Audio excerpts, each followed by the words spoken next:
Offender in custody.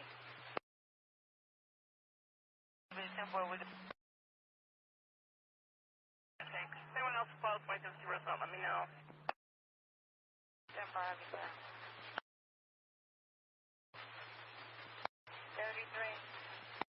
33. Can you let a supervisor know that I have a case report with an arrest attached? 1830.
officer still stands for something? No. Offender in custody?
Good morning, everybody.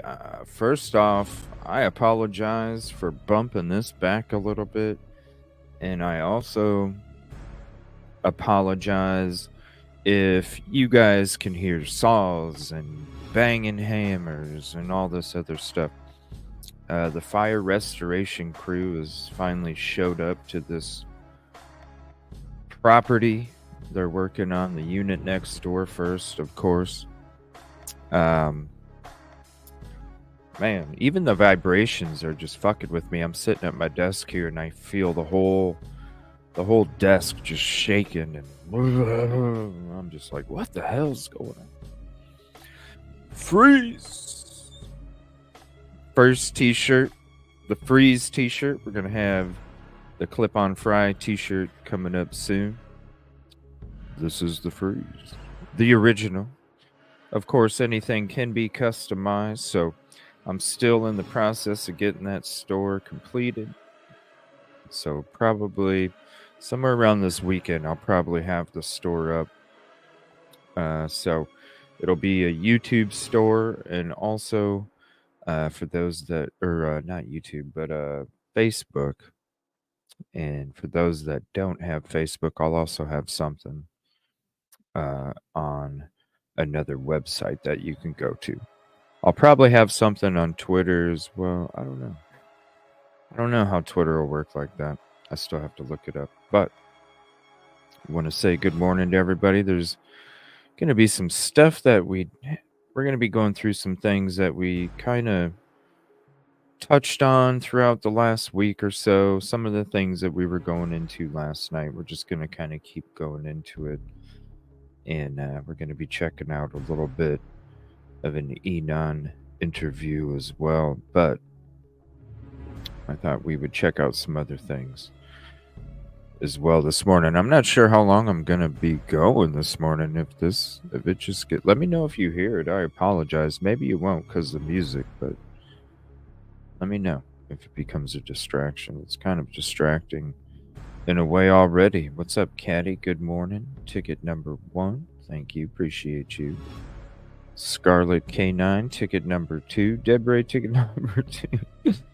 49er girl number 3. You know, YouTube.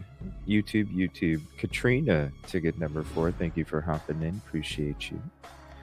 Aaliyah, ticket number 5. Katrina, good morning. Detective Golden, ticket number 7. Commercial Zone, how are you? Hopefully you're doing good. Can't wait to sit down and talk with you. Diana, ticket number 6. Good morning to you. Cherry, ticket number 8. All the emojis.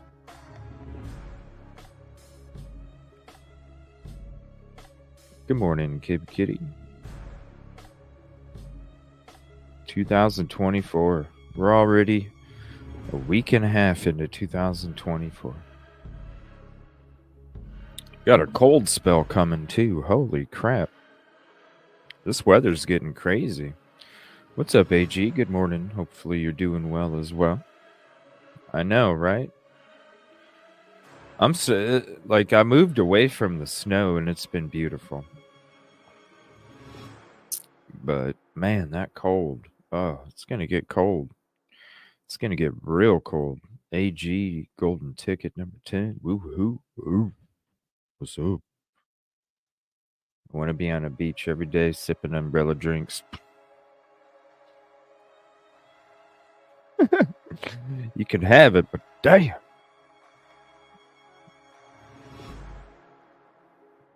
Oh, it's all good, commercial. Yeah, it's been great. We've been having some crazy shows the last couple weeks. That's for sure.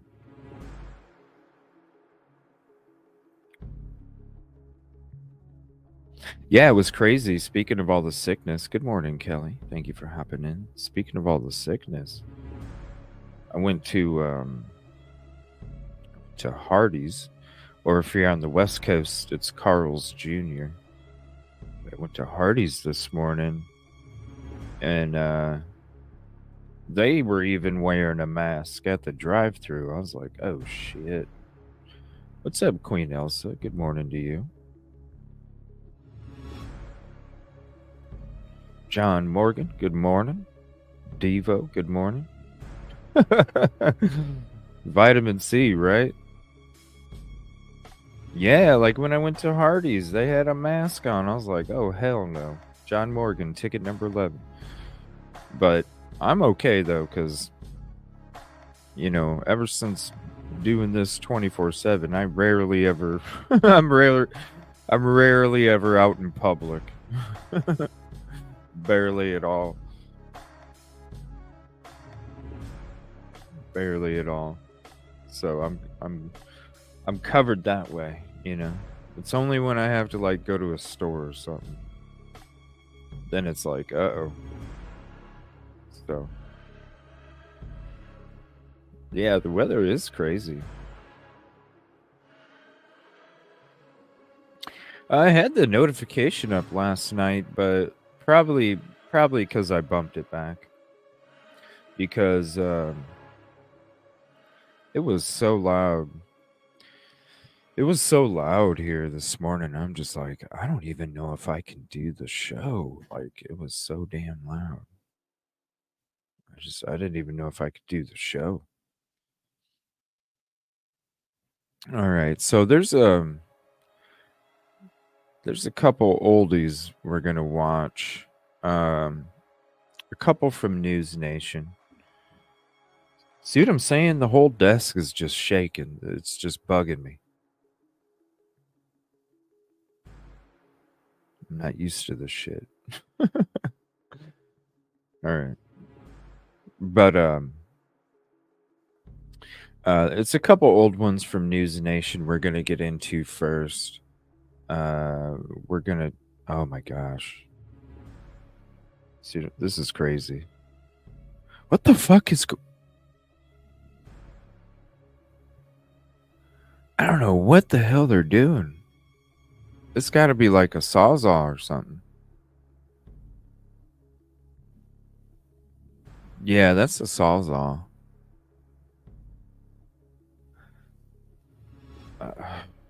Man. I apologize if I get like off track or something, because all of a sudden my whole desk is fucking shaking and the whole floor is shaking and everything's fucking shaking. So I apologize if I get thrown off track here a little bit. Okay. So anyway, we're going to be checking out a couple old News Nation clips. Elizabeth Vargas was on talking about it's on track to become a cold case. I was like, well, that's an oldie. Let's check that one out. And then another oldie was from Banfield, when there was an Idaho neighbor that told reporters that he may have heard a scream. So I thought that we would check that out this morning here as we get into the show. So let's make as much noise as possible. No. What's up, Melissa? Ticket number 23. Thank you. No, it's a sawzall. It's a sawzall. Jeez, this is, oh my gosh. This is crazy. Queen Elsa, ticket number 17. Thank you so much. It's messing with me.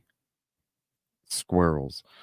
I wish it was. Well, no, actually, I don't. I'm glad it's a sawzall, not a bunch of squirrels, because if it was a bunch of squirrels, then there'd be a problem with the roof, and we don't want that, because, hell, this fire took place,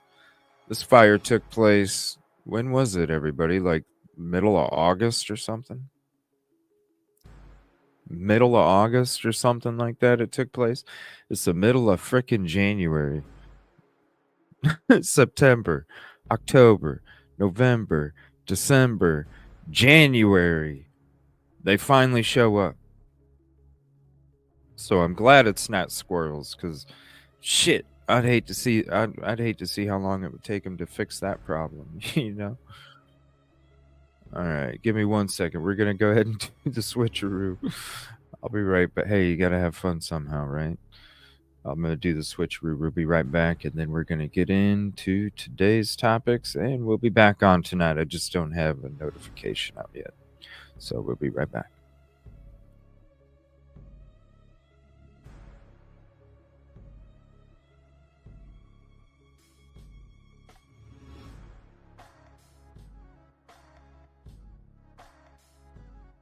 A News Nation contributor and host of the syndicated true crime series, iCrime. She joins us right now. Elizabeth, always good to have you here. We know that it's been more than 2 weeks since these students were stabbed to death. The neighbor, as we heard in Kelsey's piece, wanting to clear his name by taking a DNA test. But how soon could forensics get back the suspect's DNA? Well, that's assuming they found any DNA at the crime scene, Adrian. At this point, they removed the cars to process them for any sort of forensic evidence. I'm a little surprised it took them, more than 2 weeks to do that. As I said when I was on the last time with you, See, and the guy that we were, I'm gonna pause it already. The guy that we were watching last night was like, yeah, they're doing a great job.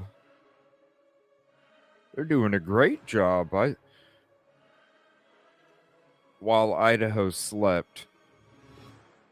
Has anybody read that book? While Idaho slept. Oh, squirrels meaning distraction. Christmas vacation squirrel. Oh, I thought you meant like squirrels running around in the roof or something. I'm like, oh, hell no. We definitely don't want that. We definitely don't want that. Oh, yeah. The while Idaho slept, they were doing a great job. I think they were getting hounded in the beginning, and yeah, because of what she's saying. They ain't nothing. It's iCrime. She joins us right now. Elizabeth, always good to have you here. We know that it's been more than 2 weeks since these students were stabbed to death. The neighbor. So this is because we're gonna go to the neighbor video next. This is November 30th. I might as well like it. This is November 30th. More than 2 weeks since these students were stabbed to death. The neighbor, as we heard in Kelsey's piece, wanting to clear his name by taking a DNA test. But how soon could forensics get back the suspect's DNA? Well, that's assuming they found any DNA at the crime scene, Adrian. At this point, they removed the cars to process them for any sort of forensic evidence. I'm a little surprised it took them, more than 2 weeks to do that. As I said when I was on the last time with you, that Thanksgiving break and allowing everybody, to leave town, potential witnesses to leave town, potential suspects to leave town, really sort of set things back a bit. They're still trying to piece together what 2 of the 4 victims were doing the night of the murders. And they need to do that by interviewing all these kids who've just come back this week for Thanksgiving break and who are understandably rattled by the fact that there is no information. It is a really baffling crime. They keep saying this was a targeted murder, but who was the target? One of the 4? All 4? Why were all 4 murdered? Why were 2 left sleeping in the ground floor unharmed? There are lots of questions in this. Yeah, I'm just puzzled by those 2 roommates not hearing a thing. I mean, you have to wonder what the method was to keep that so quiet, even if they were in a deep sleep. But there's this theory from some psychologists that this could be a case of an incel, which was a new term for me, an involuntary celibate, a young man who kills attractive, sexually active people as really a hostile, jealous rage. Have you heard about this? Yeah, they didn't even, you had plenty of time before Thanksgiving and they just go. Just go. Just go. What the fuck? I have heard about this here, and there are people who do this, who are frustrated young men, angry that women are not giving them the attention they feel they want and feel they deserve. Most of those men tend to be suicidal as opposed to homicidal, but those men obviously have a lot of anger, and this crime shows an inordinate amount of rage. The act of killing not 1 but 4 people up close and personal like that is extremely brutal. But again, the question, all 3 women, why the boyfriend of one of the women as well? And they weren't all in the same room, so they had to go, the killer, from room to room to room. They had to get into the house by using a code that they needed to know to get into the house. Maybe they didn't know there were 2 more victims, potential victims, the roommates who were sleeping in the ground floor bedroom. But there are so because they were just chilling in the back watching the second and third floor. many questions. It reminds me a lot, Adrian, of when I covered the John Benet Ramsey case, many decades ago, a case that is still cold, still unsolved. That case, nobody could figure out the why. Why would somebody break into a house on Christmas night, murder a little girl, leave her in the basement the way they did? None of those things added up. And to this day, investigators have not been able to answer the why or the who in that case. Do you think this could become a cold case? It could, and it certainly is on track to do so. I mean, there might be a break. They might find some DNA that might, you can't just find DNA. It has to match somebody. Mm-hmm. So it has to be in a data bank, of convicted criminals, or through one of these websites where you can find maybe a relative of somebody who's contacted 23andMe. But you don't just, you have to find the DNA at the crime scene, and it's almost incomprehensible that the killer didn't leave something. But then you have to match it to somebody, Adrian, and that's a huge thing. Yeah, and it's in a small community like Moscow, Idaho. I'm sure the police, the sheriffs are just inundated. Well, they haven't had a homicide there in 7 years, and they are getting a lot of help from the FBI. But I can't help but wonder if the shock of 4 homicides in one night with a small town police force that hasn't had a murder in 7 years over a holiday weekend when the town clears out with frightened, terrified kids who want to just get home, all of whom may include potential witnesses. Yeah, just a shocking situation. Thank you, Elizabeth, for. Yeah, she on track to be a cold case. If you want that video, there's the link.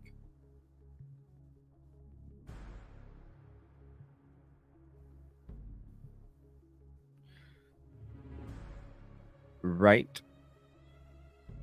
So I want to share this here. This is from Shonda over on Twitter. And we're going to share, here's the link to this. And Shonda's been putting up a lot of stuff about Orthram here on Twitter. So here's the link to that. I don't know why the screen goes so much smaller.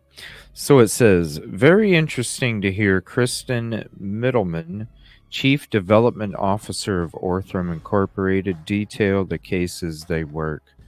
The kind of cases we work are the cases where there is no hope left. There's nothing else that can be done. So, in less than a month, right? In less than a month, it goes to ISP, goes to Orthram.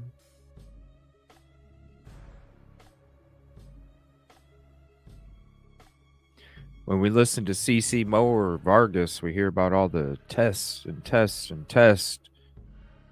How, first of all, how are you going to be able to do that many tests with that little? Maybe.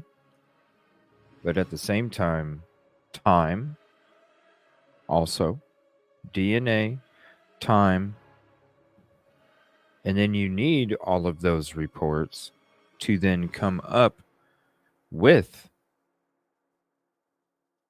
the information. And it just went from boom, boom, boom, boom, boom.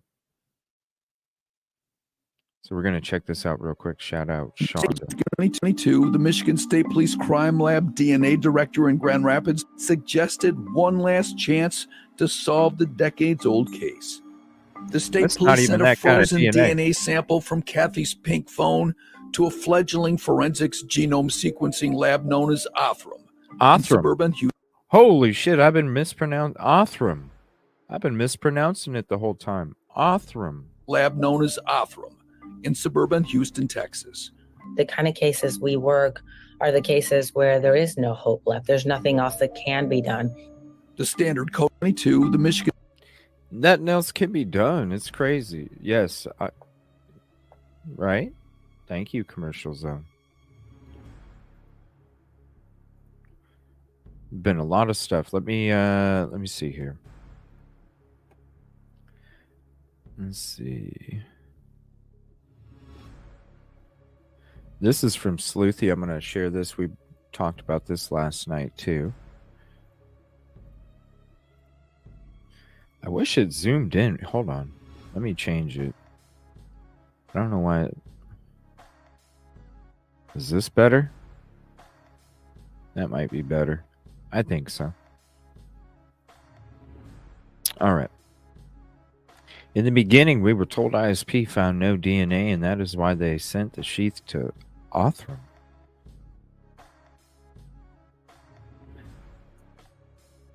Then before Othram completed the analysis, the FBI pulled it back.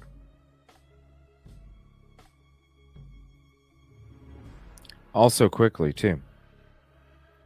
So additionally, the formal contract between ISP and Othram Laboratories funded the Bureau of Justice Assistance grant to fund genetic genealogy testing and searching of unsolved Idaho cases, specifically cold cases. Help molecular genealogy resources as detailed below. So I'm going to share that with you guys. I know that it's going to get shrunk. So what I'm going to do is I'm going to save it real quick. And I will send it to myself, and then we will read through it. And here is the link for this tweet.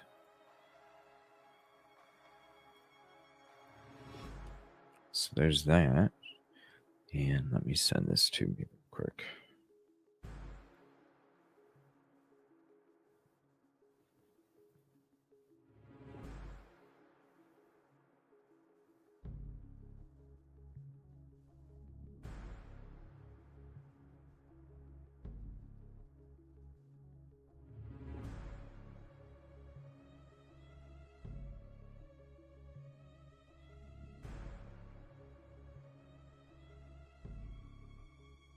Okay.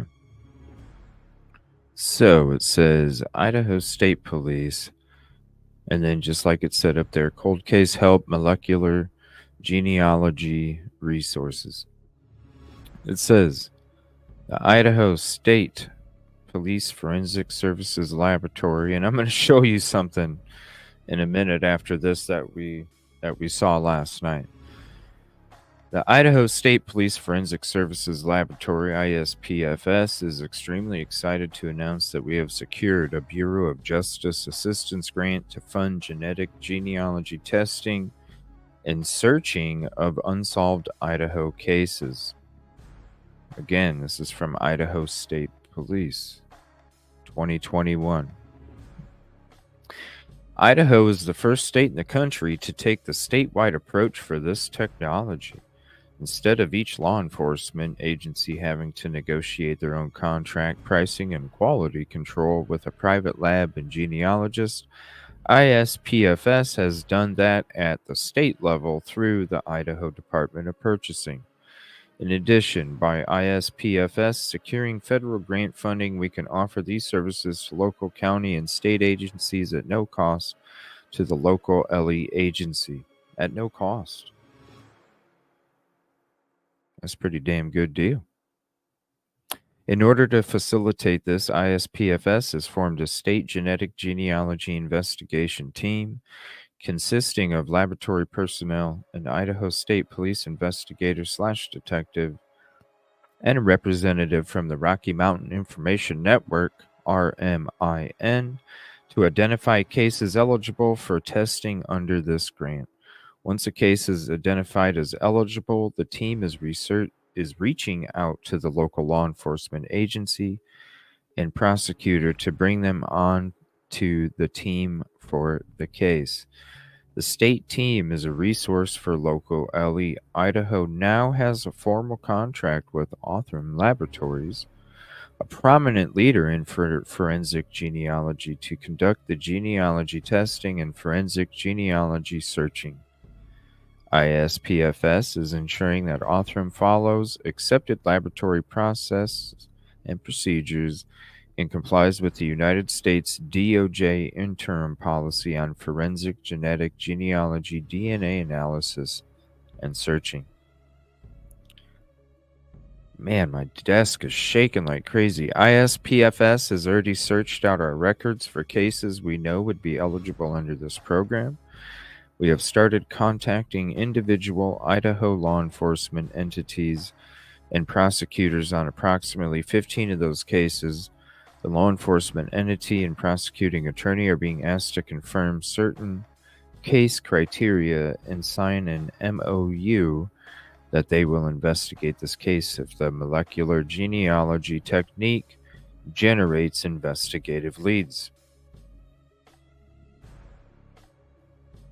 So they have to confirm certain case criteria and sign an agreement that they will investigate the case. Interesting. So if there is a match, they have to... Well, that'd be messed up, man. So this is basically like... They have to... Yes, if there is some kind of lead or match, we promise to investigate it. Why wouldn't you? You have to sign it. You have to sign something that you're going to investigate the case if the molecular genealogy technique generates investigative leads. Well, yeah, you probably should.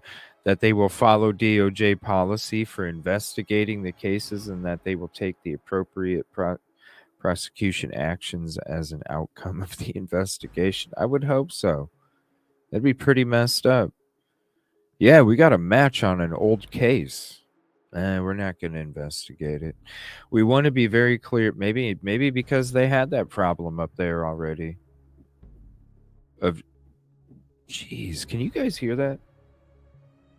Of shit matching and them not wanting to go after it, you know? Maybe they had to do that because it was a problem up there. We want to be very clear that the local or county law enforcement agency will retain jurisdiction and responsibility for the case. The state team is in place to identify cases, coordinate with local entities, provide investigation resources if requested, safeguard that the molecular genealogy technology and techniques are being appropriately used in Idaho, and ensure that all necessary resources are reliable and available at no cost to local LE for the use of this technique. So it was all free. Why not? If it's free. ISPFS is committed to ensuring that the lab science and genealogy work is robust, that the evidence is treated appropriately by the contract lab and in a way that allows for appropriate prosecution, and that the contract with the private lab and federal funding are spent appropriately. If more funding resources are needed to support this effort, ISPFS will obtain those resources in support of all Idaho law enforcement. ISPFS is also evaluating offering these services in Idaho if the need is demonstrated from this project. Meridian? Where's that? We are accepting requests to work on other cases that have not been identified by our team. If you have those cases, please reach out. That's an interesting paper. So this was July 28th, 2021 from Matthew Gametti, ISP Forensic Services Laboratory System Director, to Idaho chiefs, sheriffs, and prosecutors.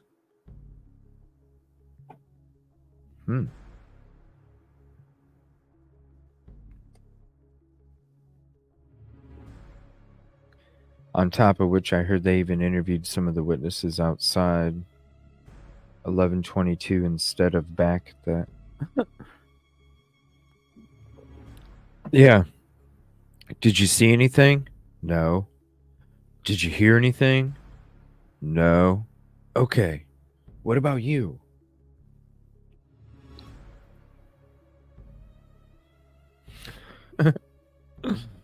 Hey, it's free. Why not? It's free. No report. Take me down to the no report city. Right? Guns and fucking Roses, man. Speaking of, I want to share this again. This is something we went through again last night for a little bit, and we were chatting about it. If you guys missed it.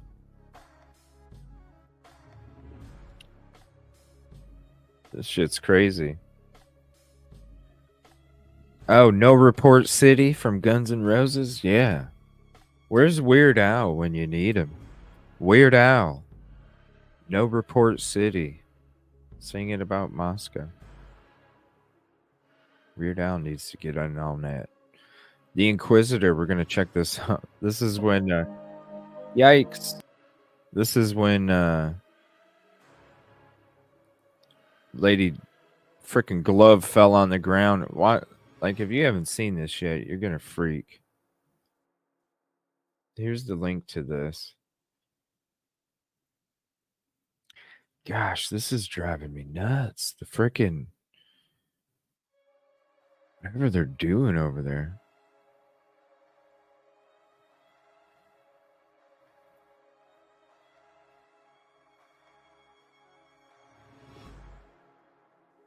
Here's the link to the video.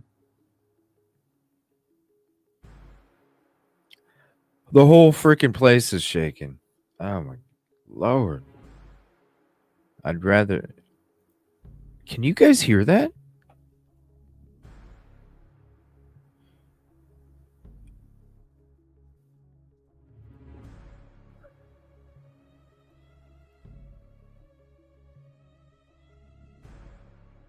All right. Look at this glove right here. Can you guys hear that? I can hear it through my freaking noise canceling earbuds. Or maybe it's just the vibration through my bones or something. I don't know. What's up, Thinkers Think? Yeah, if you guys haven't seen this yet, look at this glove.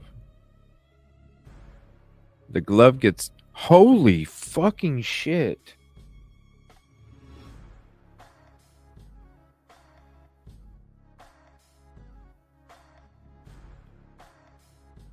You see this glove? See it on the ground? It's already been on the ground right above my H and the T. Yeah, it's been sitting on the ground for a minute. She said something about it already. Now she's saying, move, move. Throws it in the glove. The lady don't even notice her throwing it in the glove. Oh, hey, let me just grab that bag. Jesus, this is fucking nuts, dude.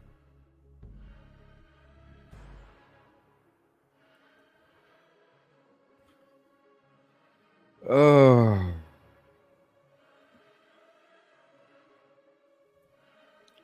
Dude, my whole fucking... Okay. Jesus, it's crazy.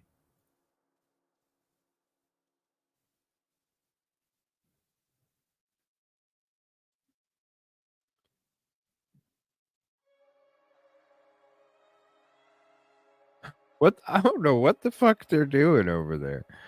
They gotta be rebuilding the motherfuckers something, because...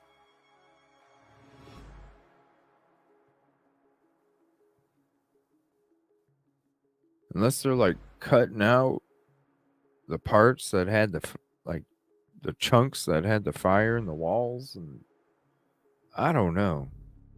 The whole damn place is shaking.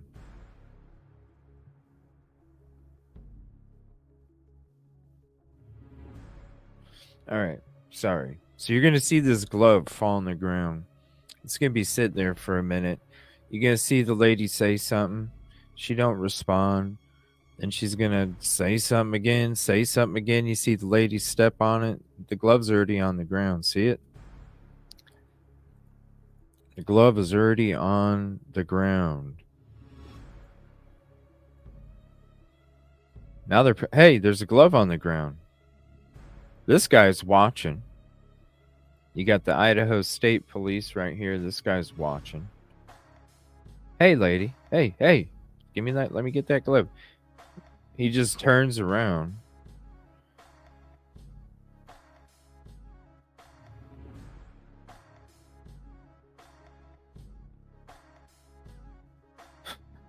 She throws it in the bag. That lady don't even see it. She's looking for a marker. Here, let me get that bag real quick.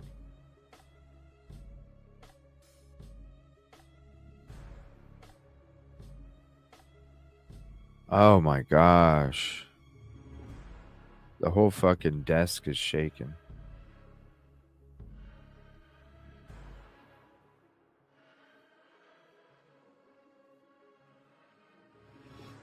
What's up, Yvette? The whole freaking desk is shaking. Yeah. Stepped on it twice. And then at the whole time, they don't even change their gloves. They don't change their gloves or nothing. They just continue to get into all their stuff, all their equipment, shuffle through things. Look at this. And it was on the ground, and she stepped on it. What's the point of wearing gloves? What's up, April?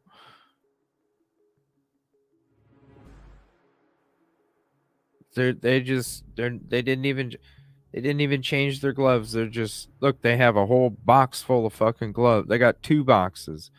2 boxes full of fucking gloves.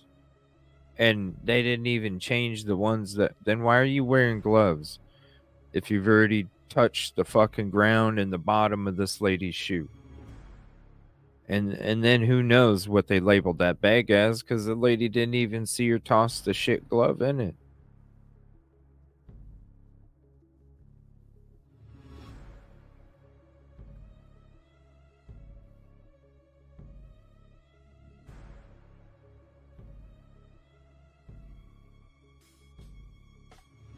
That's a weird way to shave your head, too. I don't know. What is that? What kind of hairstyle is that? What kind of hairstyle is that where it's like...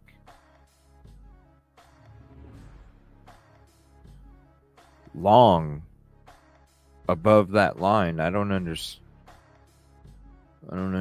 that. I don't understand that. What's up, Rosie? Thank you for hopping in. Appreciate you. Hopefully everything's going good with you. This is crazy shit, though. They didn't even change the whole time. The whole time. They didn't even change their glove. The whole time this drone footage is going on, they're messing in the back. You got the guy, Idaho State Police right there. He's walking up and down because he's probably like, come on, rookies. What the hell? All you got to, you got a couple things to grab.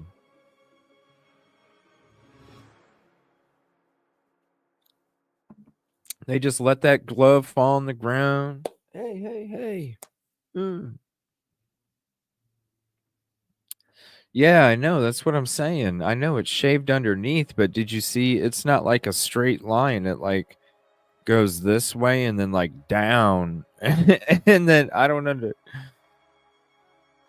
It's like a hairline, but backwards.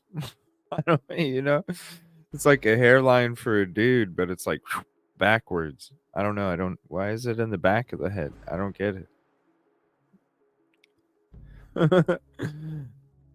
I know, right? AG sent the picture.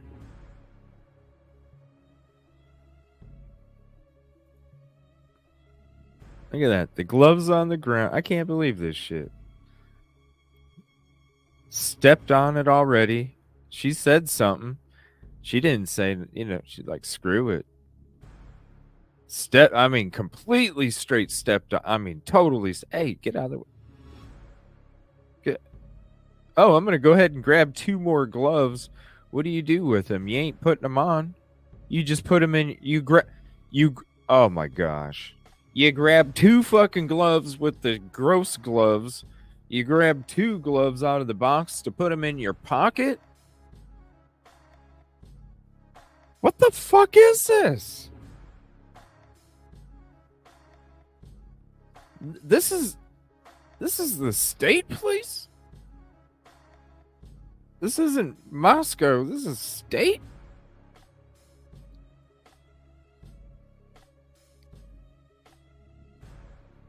What the hell do y'all put in that potato that you dropped for the new year?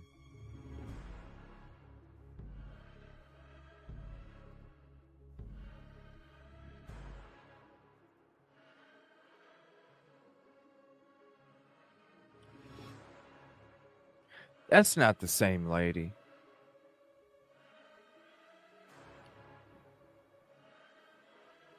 Does anybody have a video or a picture? That's not the same lady.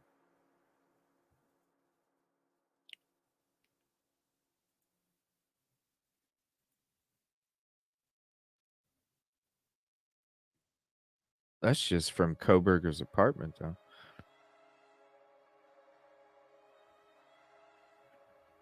I thought maybe that was the same lady. Maybe not.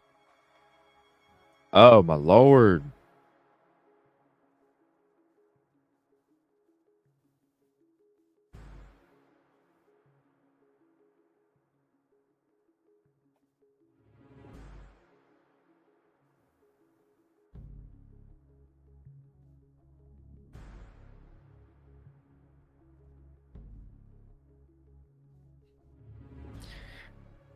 Don Daniels. That's crazy. 2 gross gloves out your pockets.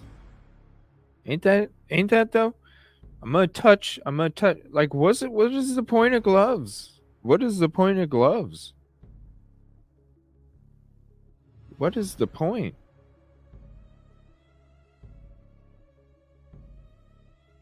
See, it's like the hairline, but backwards.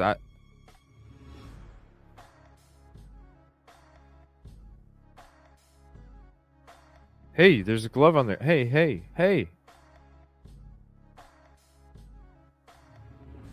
Then I'm going to grab some more gloves. Stick them in my pocket. Yep. Boy, that is so clean. Even in your pocket, that is so clean. I bet you have money in your pocket. Don't you think money probably has some touch DNA on it? And then the touch DNA is all over them fucking gloves? Dude, this case. Let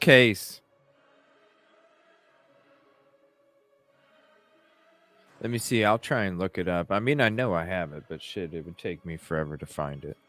Let me see. News Nation. Is it BK apartment search? Maybe. Let's see. News Nation BK apartment search. Let's see. Go.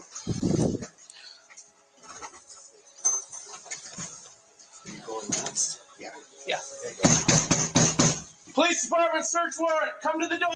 Of information request. Guess what? You already know what I'm about to say. Yep. There you go. They actually redacted it. They turned what? I know you already know what I'm about to say. Of information request. Guess what? I know you. So that's her right there. She's wearing a gray shirt, a gray sweatshirt. Dude, this whole fucking... You already know what I'm about to say. They actually redacted it. They turned most of that searching inside the apartment, all of it, in fact, into black video with no audio at all. So we cannot see inside the apartment. But remember this video? This was exclusive for News Nation. We were standing outside the apartment as they were hauling all the goods out, all of the evidence that they removed. Okay, so she's on the right of that lady, and then that's where the picture From Brian is. Koberger's apartment. This was what it looked like right after they had executed that warrant. There is one thing, though, that they did not redact that I want to play for you right now, and it is so telling. Why ain't he wearing booties? It is a detail that, once again, sent shivers down my spine. They talk about when they were in the apartment, one of the doors inside the apartment is locked. Can you guess which one? Let's roll the tape so you can hear it for yourself. Oh no, a locked fucking door. Oh my gosh. Talbot. Bedroom door is locked. He wants to boot it. Yeah. You need anything? Your clipboard? No, I'm good. He's got it. Thank you, guys. Just the one locked door? Yeah. And we didn't boot it because the keys actually worked. What? Oh, sweet. Oh, even better. It's locked because there's only one on. Later today, we're going to... I'll talk later. Yeah. I'm just going to do a quick walkthrough, see what we can see. Are there lights on in there? There are some, yeah. And we can turn them all on. Very sparse. Fancy computer. Really? Yes.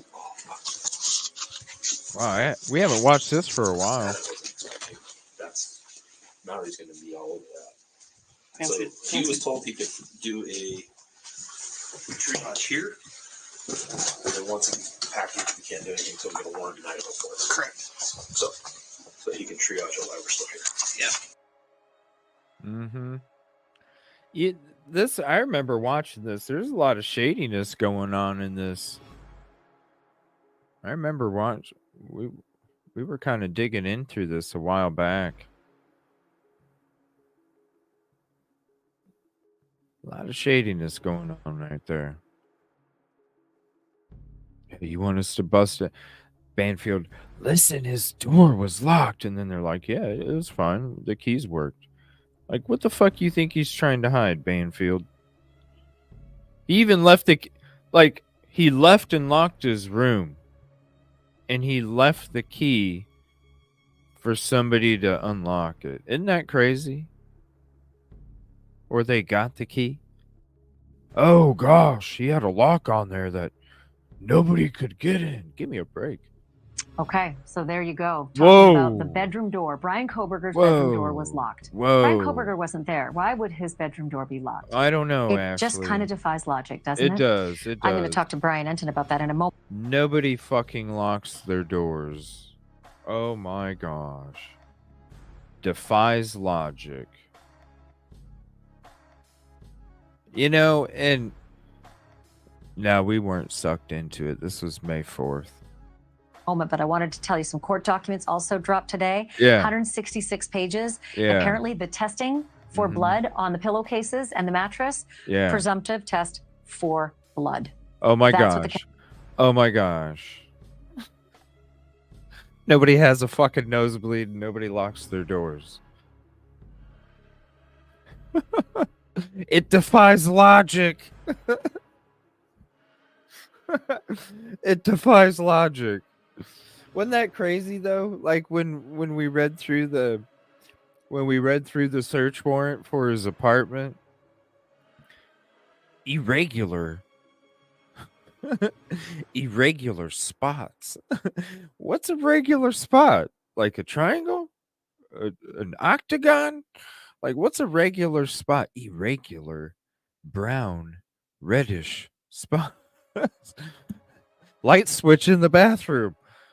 Brown spots. The mirror. Brown irregular spots. It's like, what the fuck? Oh my gosh. Is that what it was? What's up, Jetty? I thought there was 2 rooms in. Oh my gosh.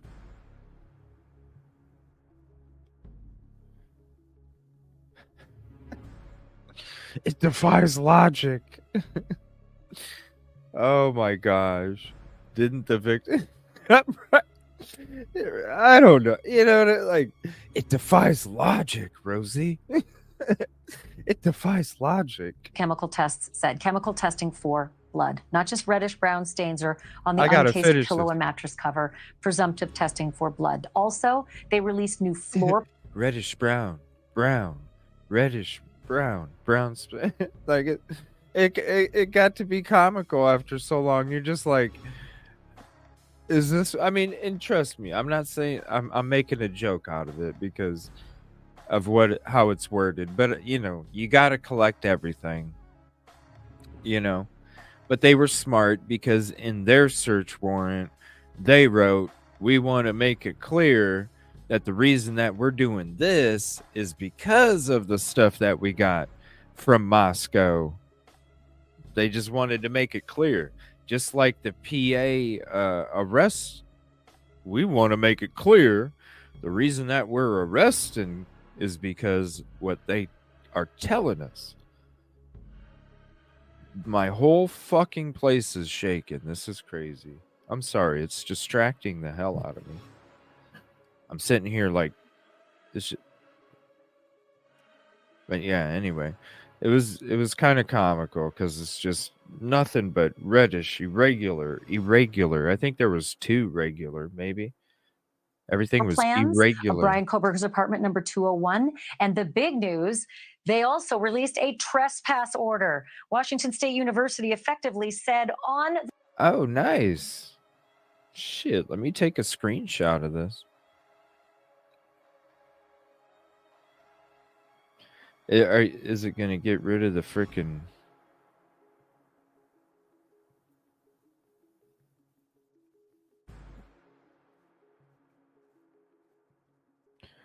Sure, I have it somewhere, but fuck it.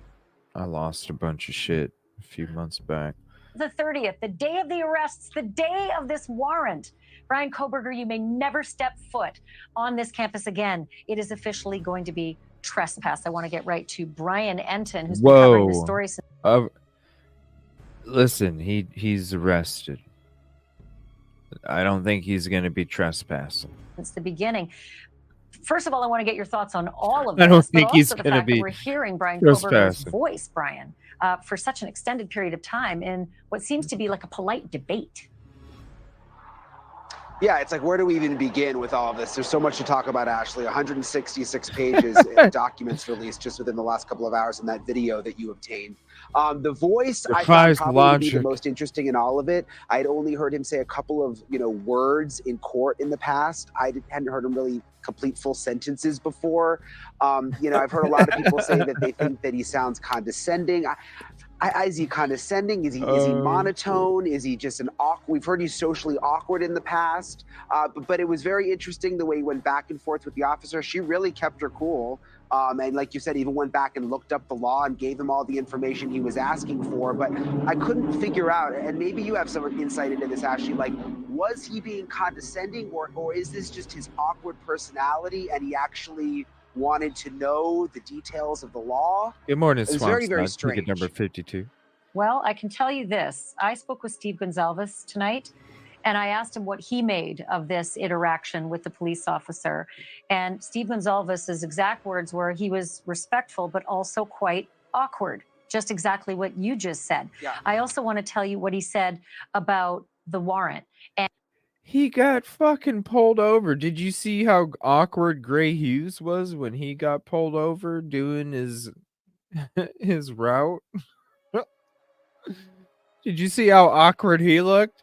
I wonder if Banfield checked that one out. I wonder if Enton checked that one out. How awkward. How awkward was Gray Hughes when he got pulled over?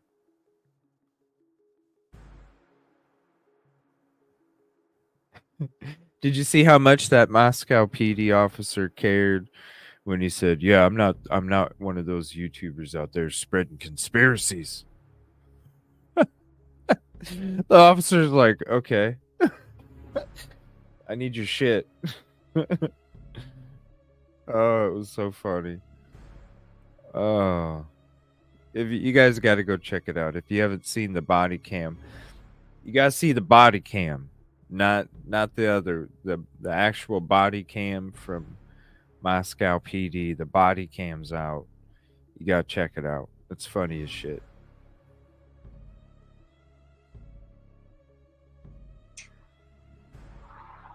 Yeah, it's like, where do we even begin with all of this? There's so much to talk about, Ashley. 166 pages, documents released just within the last couple of hours in that video that you obtained. The voice I found probably to be the most interesting in all of it. I had only heard him say a couple of, words in court in the past. Hadn't heard him really complete full sentences before.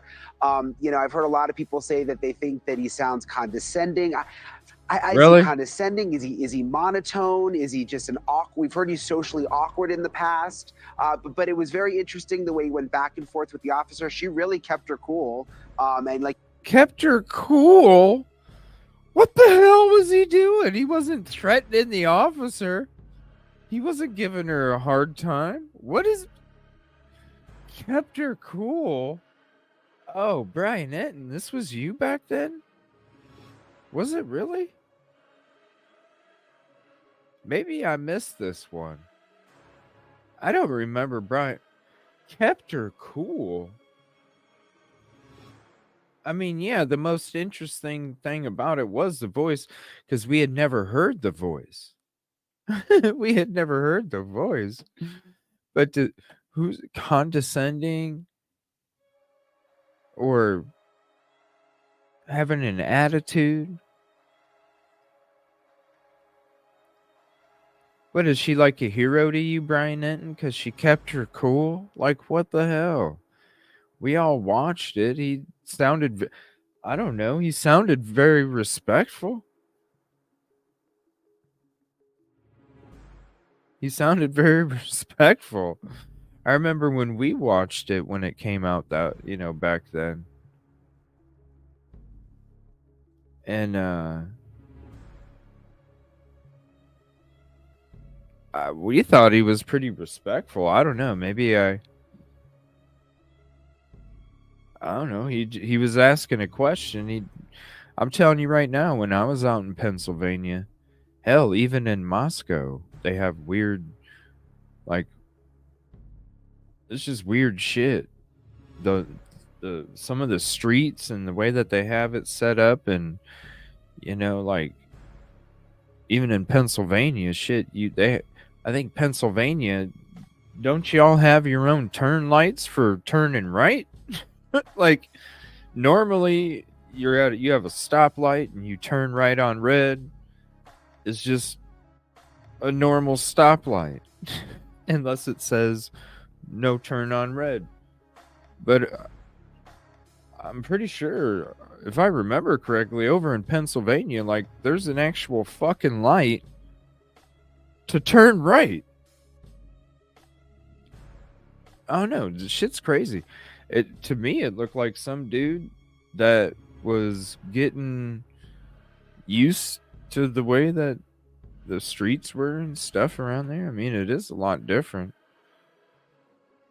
And then Pennsylvania, they don't even have any fucking sidewalks. Shit's crazy. Like, there's no sidewalks. Yeah, I didn't get pulled over when I was doing mine. And when you look at mine, there's like very, very minimal of a dash. It's all footage. There's a difference. That's why I was surprised when I was watching his. I was like, bro, the dash is covering up like a third of your screen. Like, what are you doing? What are you doing? Because then what do you have to do? If you want to get rid of the dash, then you got to zoom in and record it.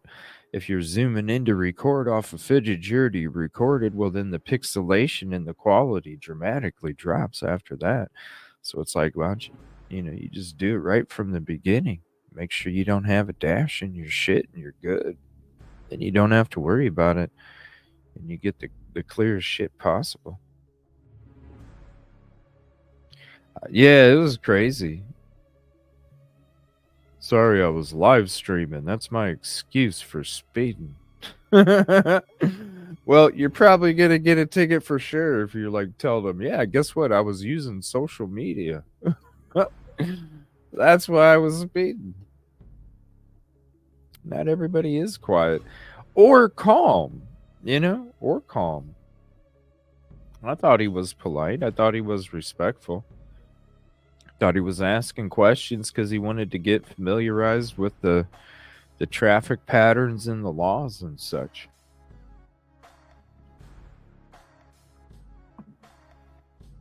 You resting bitch face. Couldn't happen to a nicer guy. Shadies, you know what? Cover-ups and corruption is all I see with this. I don't trust one of them, from the chief president, judge, and so on. Nothing adds up, especially after those court documents that came out, right, Jackie?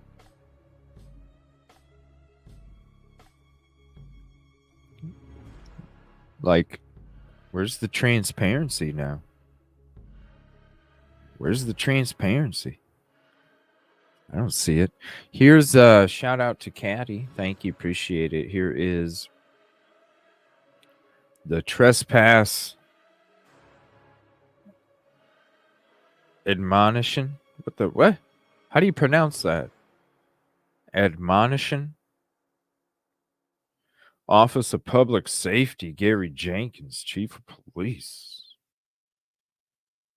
Yeah, I don't think he's going to be trespassing.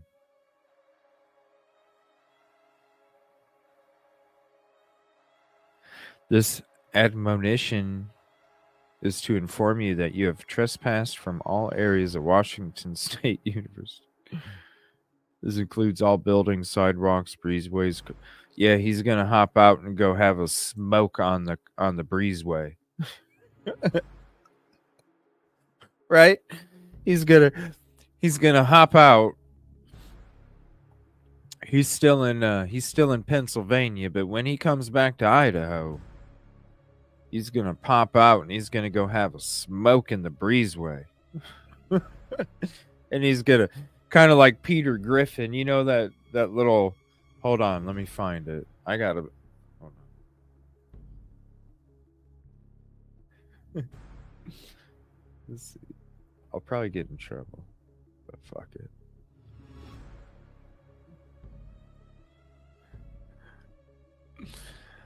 Oh, I can't find it. It's hold on, maybe I gotta find it. It'd be too perfect to picture it with.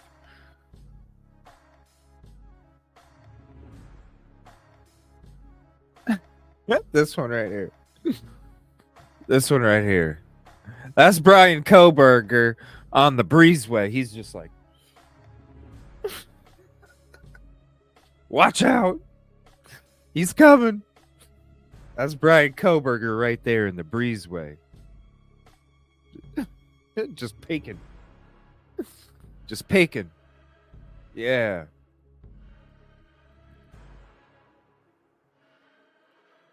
Yeah, he's going to be smoking in the breezeway. That's right. It's probably just a formality, right? Man, she kept her cool. Yeah, it's like, where do we even begin with all of this? There's so much to talk about, Ashley. 166 pages, documents released just within the last couple of hours in that video that you obtained. The voice I found probably to be the most interesting in all of it. I had only heard him say a couple of, words in court in the past. Hadn't heard him really complete full sentences before. I've heard a lot of people say that they think that he sounds condescending. Is he condescending? Is he monotone? Is he just an awkward? We've heard he's socially awkward in the past, but it was very interesting the way he went back and forth with the officer. She really kept her cool, and like you said, even went back and looked up the law and gave him all the information he was asking. He went back and forth with the officer, and really, she kept her cool, bro. For, but I couldn't figure out, and maybe you have some insight into this, Ashley, like, was he being condescending, or is this just his awkward personality and he actually wanted to know the details of the law? It was very, very strange. Well, I can tell you this. I spoke with Steve Gonzalez tonight, and I asked him what he made of this interaction with the police officer.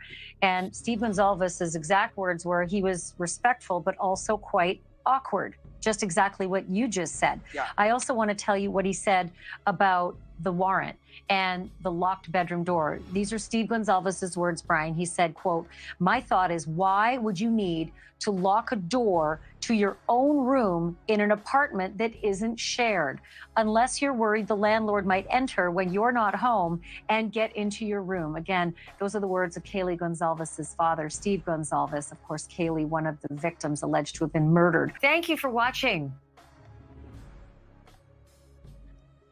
If you didn't want the landlord to get in your room, wouldn't you have a lock on it that the landlord couldn't get in?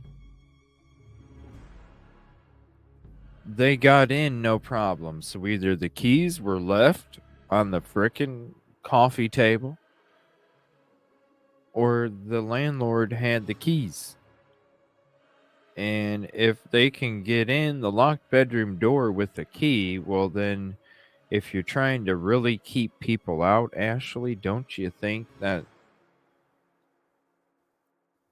the dude done fucked up? I mean, you're going to leave a set of keys on the coffee table so somebody that comes in is like, oh, look, let me try one of these. Or you're going to get the keys from the landlord and it's going to work. So really, were you trying to keep the landlord out then? I don't know which. You don't make no damn sense, lady. You don't make no damn sense, lady.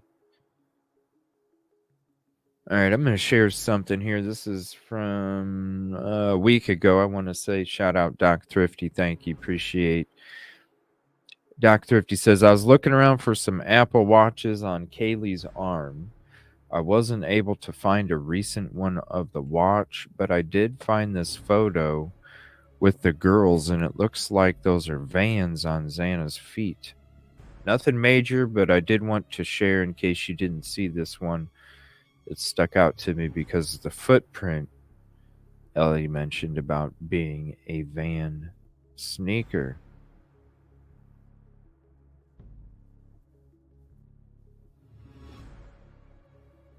So let me see here. Here's the first picture.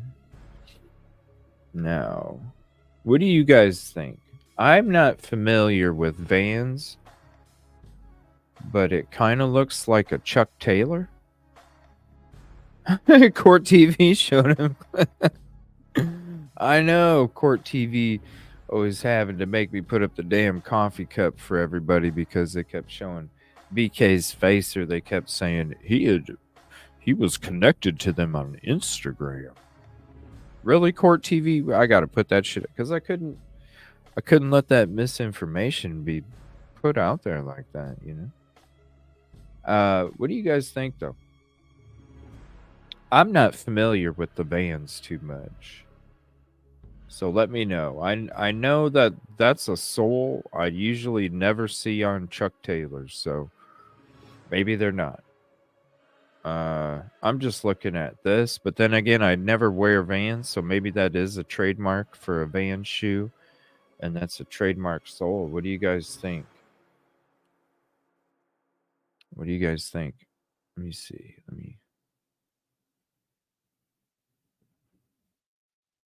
There. Zooming in. What's up, D. Smith?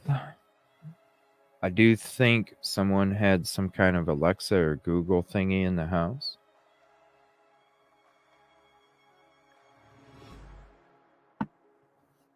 Yeah, Vans are skater shoes. They're not running shoes.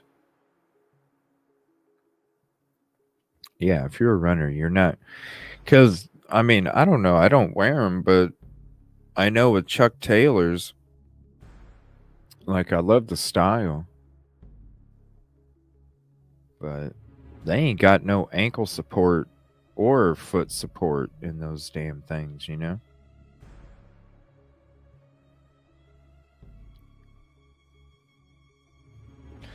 That's what I was thinking. They look like Chuck Taylor's, but I don't know. I've never seen Chuck Taylor's have that kind of sole. And I'm not familiar with Vans, so I couldn't. I know they have that little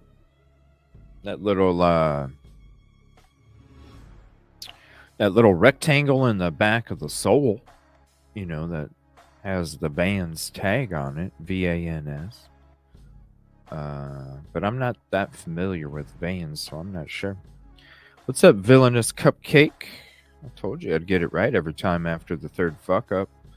The Vans sole is for such uses as to attach to grip tape on skateboards. It kept my sorry ass. Okay, commercial. Do you think are these van type shoes? Converse. What's up, Brett? How you doing? Converse. That's not the Vans logo.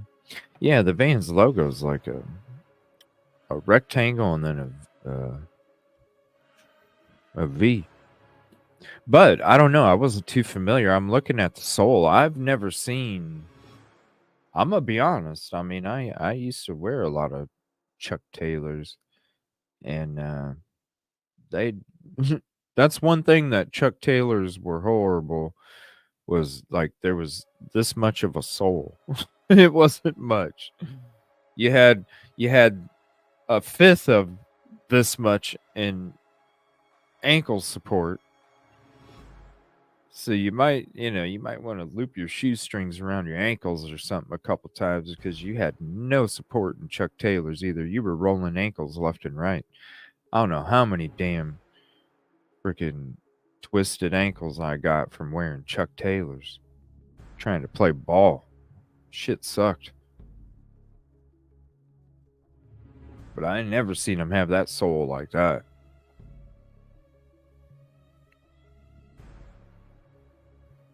Yeah, they had Vans in that bag. I'm sure I have the picture somewhere. They have Vans when they were carrying it out in that clear bag. Yeah, there was Vans in there. There's BK. Hey, where'd it go? What the hell, StreamYard? There's BK smoking on the breezeway at WSU.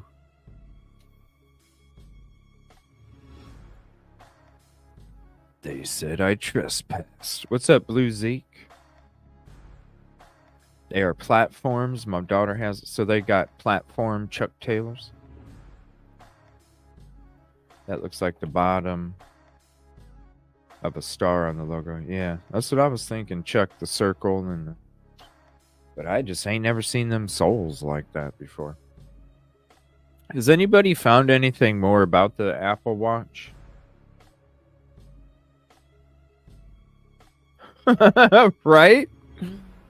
Right? Google it or something like this. All right, let me see. What is it? Platform Chuck Taylors?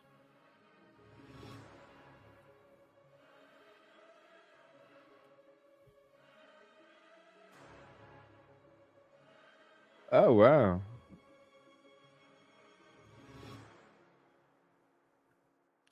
Dude, those are fucking sick looking. Damn. I don't like the tan up front like that. Are those hiking shoes? Those are sweet. Yeah, so you got your regular. Oh my gosh. Oh. So their platform.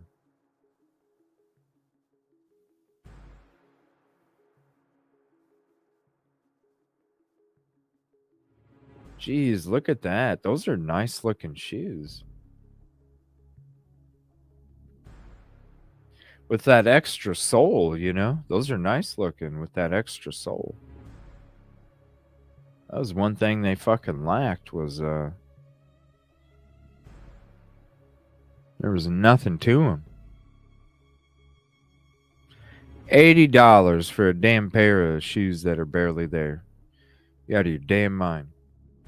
And they don't even last that long either. They tear apart.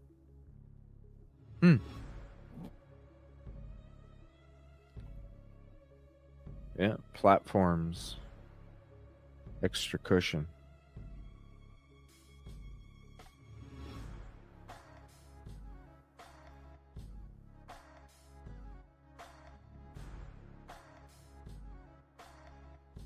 All right, now we're going to switch to that video where the neighbor may have heard a scream. The neighbor said he dismissed that scream as a party sound Shape-ups, and said he didn't think anything of it, even when investigators knocked on his door the next day. He also says he told police about a black luxury SUV that he hadn't seen in the neighborhood before. He said it was only parked a few spaces away from the front of the crime scene. But late today, police told this program exclusively, and I quote, "We have not heard anything about an SUV. However, if there is something we need the public's assistance with, we'll release it like we did for the Hyundai."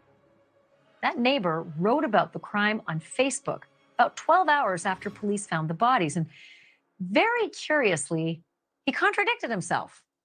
Let me tell you what he wrote, presumably when his memory was still very fresh, just 12 hours after the murders. Quote, 4 killed in a stabbing across the street.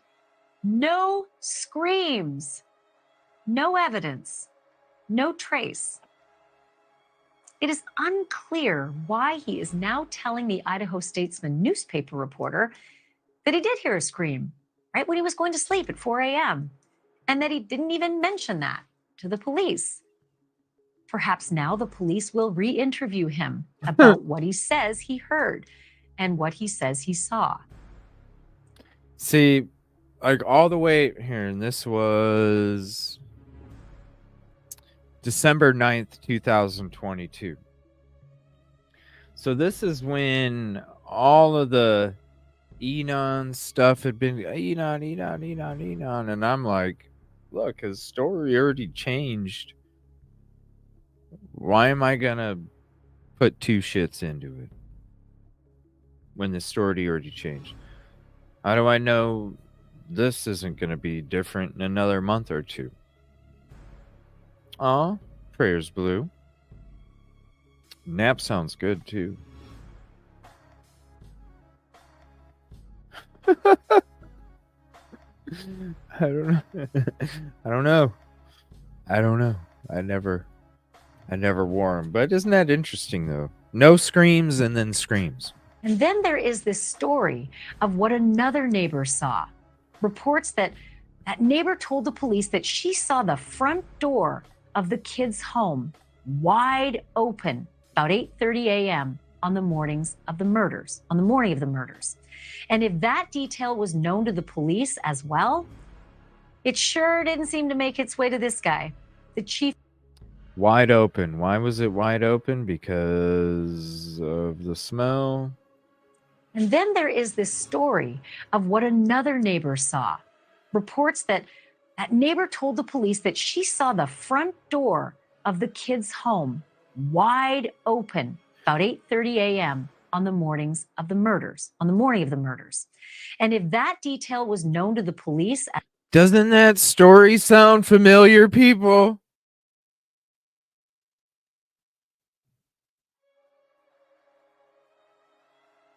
Yeah, they were standing out there. There was like 4 or 5 of them. And DM was out there, and they were all having a cigarette, and it was like 8:30 in the morning. But you notice what Ashley Banfield didn't say? The same person also said that DM's statement is false.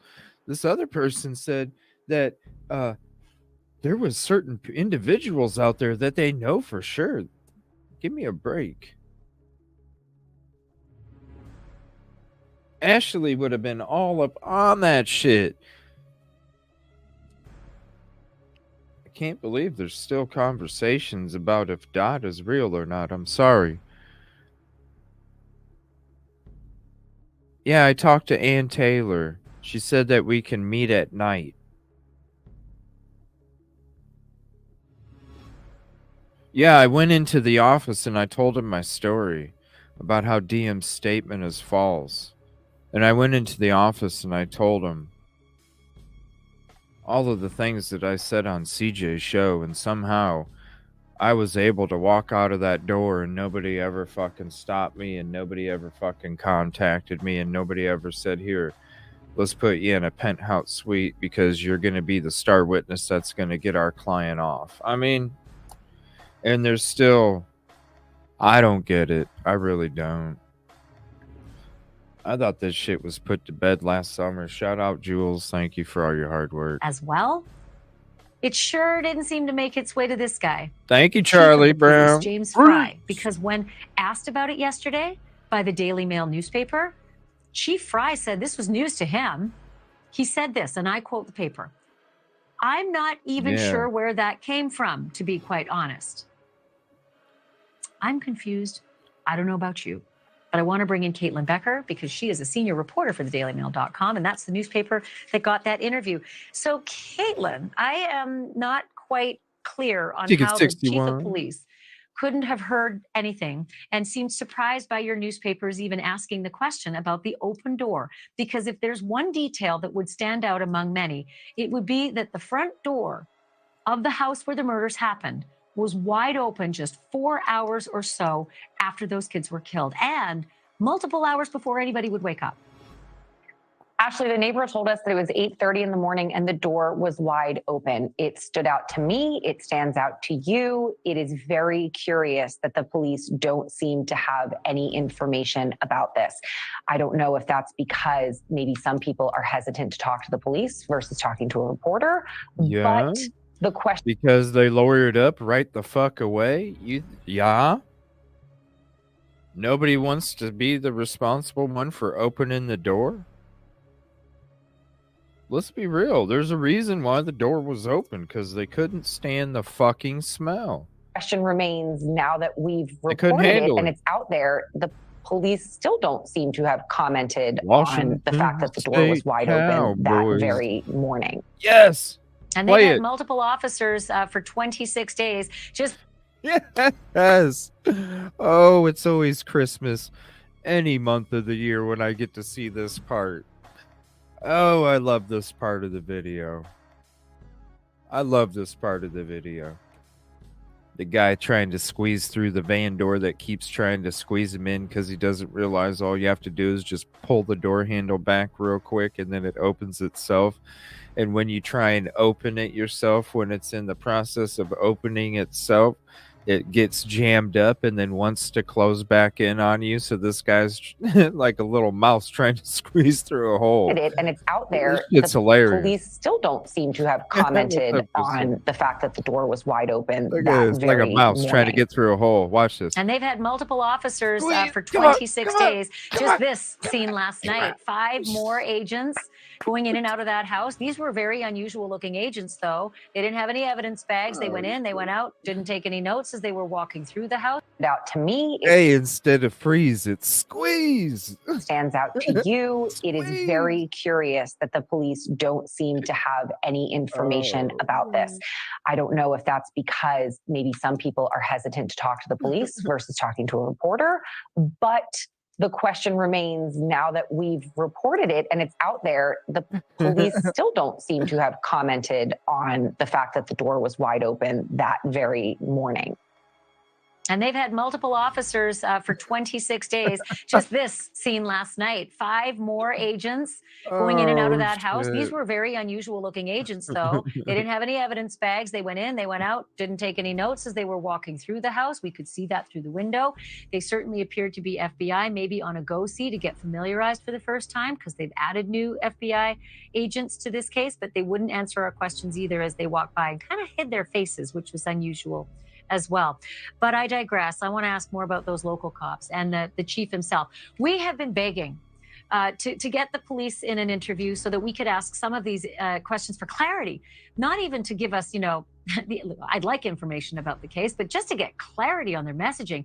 And they refuse. They've just flat out refused to do any interviewing with me particularly and many of our reporters and producers. Thank you for watching. Yeah, everybody. They didn't want to talk to nobody. It wasn't just you. You weren't the only one. They didn't want to say shit to nobody. Still, even on the day that they arrested BK, they didn't want to say shit. What was the tip that led you to the arrest? That's information we have to, for the integrity of the investigation. Yeah. All right, let's see if there's anything breaking. I'm not seeing anything right now. And we're going to get into, speaking of, I wanted to show that video, the scream, the not scream. Now we're going to see one of the interviews where he was on Hidden True Crime. Now there's a bunch of interviews out there. We are going to have an episode where we watch some of the other major ones, but I felt like this is like 45 minutes or so. I think I love Hidden True Crime. I'm sure you guys are subbed to them already. It's a fan or a channel that I really enjoy. Sorry, I got the fucking whole desk is just shaking constantly here. So I wanted to watch this with you guys, and this was from a year ago, obviously. Hidden True Crime.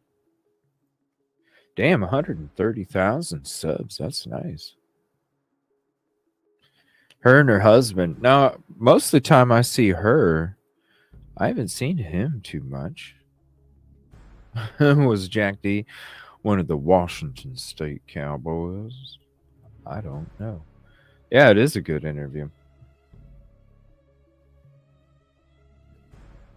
Crickets.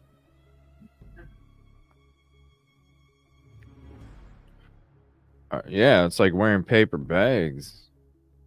Squeeze. I know, that shit's hilarious. All you have to do is just like that, and it opens itself. And if you try and stop that, it's going to try and close back on you. And that's why the dude, he was expecting that door to keep opening still. And it's like, nah, bro, it's going to close on you. He had to squeeze and everything. I bet his hip hurt too. I bet. All right, we're going to check this out. This is a Inan Harsh interview from way back in the day. This is, let me see, December 13th. So this is just a couple days after that News Nation clip, 3 or 4 days after. So 1 second, let me rewind. Here's the link to the interview if you want it for yourself. I'm gonna sit here. This is fucking nuts. Sorry, everybody. Anybody that just hopped in, there was a fire in the next unit next to me back in August, and total loss next door. And then all of the smoke damage came in here. They finally have a crew next door working on the unit over there first. And all morning it's been banging hammers and sawzalls and saws and grinders and drills and just all of this shit. And I'm just having a hard time concentrating because literally, like, everything is freaking shaking, and it just throws me off. It's almost like you're constantly feeling an earthquake going off, but it's not like shit's falling off the walls, but everything's just what's up, Anna? Thank you for hopping in. Hopefully you've been doing good, and hopefully you've had a happy new year. But it's distracting me like a motherfucker because it just constant feels like tremors of an earthquake constantly going on. Yeah, it's like you're sitting here in a thought, and all of a sudden, and you're just like, what? That's why I apologize. There's a link for that. This is again, it is Hidden True Crime, and this is just a couple days after that News Nation clip that we just watched, where at first he said there was no scream when he was asked by Moscow PD, and then he or on Facebook, then claimed that he didn't hear a scream. Now he claims he heard a scream, and he's also saying that he didn't tell the police. So I'm curious to see what exactly he says after his name was put on News Nation a couple days before that. Hello, everyone. This is Lauren Matthias. Please subscribe and hit the like button so you can get these unexpected live streams. I have a very important guest with me right now. Somebody that I hope can bring us more insight. Congratulations. I am with, will you pronounce your name? Inan? Inan. Inan Harsh. Inan Harsh. Also known as Chef Dizzy, as you see there. Inan is a very, very important part of this Moscow homicide investigation because he was a neighbor of the 4 victims who lived on King Street. And I just want you to share with us what you know. Many also have heard of the neighbor that possibly heard a scream. This is that person that I have with me now. So let everyone know this is going on. We'll try to take some questions as well, but right now I'm going to start with my questions because I have a lot of them. I want to thank you for being here. And first off, I think we should just start by taking us back to that night. The things I've heard in the news from you, Inan, are that it was an unexpectedly quiet night. You wrote about the crime on social media, and share what you remember from that night. Is that a good place for us to start right now? Yeah. Okay. So I work about like 10, usually like 9 to 11 hour shifts. So I went to work. I got off around, I think it was around 12 that night. It was kind of like a late close, and I like bullshitted with like a coworker for a little while after work, and then I went home. It was around. He said, "Yeah, kind of like bullshitted." I bet she was like, "Oh shit." That's probably what people would be like. They'd go to have me on or something. They'd be like, "Damn, man, I'd love to have CJ on, but man, he might just come out and yeah, we like bullshitted for a while." The crime on social media, and did her face just go? Share what you remember from that night. Is that a good place for us to start right now? Yeah. Okay. So I work about like 10, usually like 9 to 11 hour shifts. So I went to work. I got off around, I think it was around 12 that night. It was kind of like a late close, and I like bullshitted with like a coworker for a little while after work, and then I went home. It was around, I don't know, like 1:30, 2-ish a.m. Was maybe when I got home, maybe I'm always like kind of hoping that I have like a parking spot right in front of my my door when I get there, because like lots of times on campus, there's like parties and like they're pretty full. And so like this time I noticed that like I don't know, it wasn't really any cars as usual. I was like, cool, I'm gonna get a nice spot right in front. And there was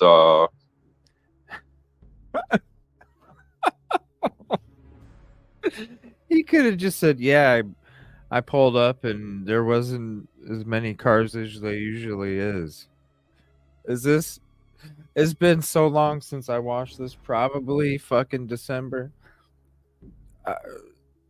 Is this where it just keeps dragging and dragging and yeah, the bottle of wine, right? Yeah, like I went over there and introduced myself with a half bottle of cooking oil, and she was like, "Fuck yeah!" And I'm sitting there going, What fucking female is gonna take an open bottle and accept it from some dude she's never even known and says, "Fuck yeah"? Like, I'm sorry.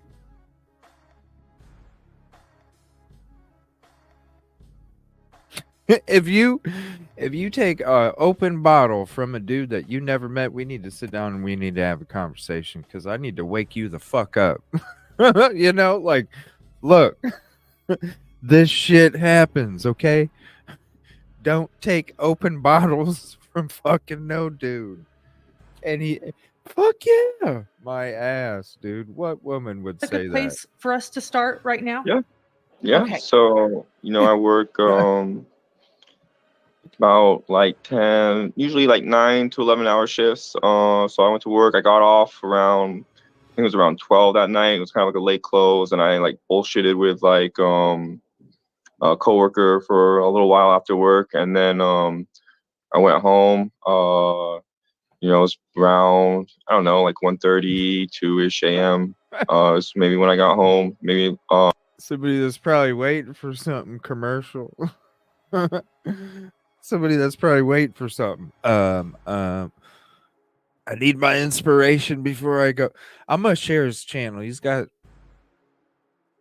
some cool shit. I don't know what it's called, but that fire stick shit, where it's the twirling and all that. I couldn't do it. It definitely looks cool. I'd definitely love to try that shit. But shit, man, you don't know what you're doing all of a sudden. It's not good. I'm always like kind of hoping that I have like a parking spot right in front of my my door when I get there, because like lots of times on campus, there's like parties and like they're pretty full. And so like this time I noticed that like I don't know, it wasn't really any cars as usual. I was like, cool, I'm gonna get a nice spot right in front. And there was I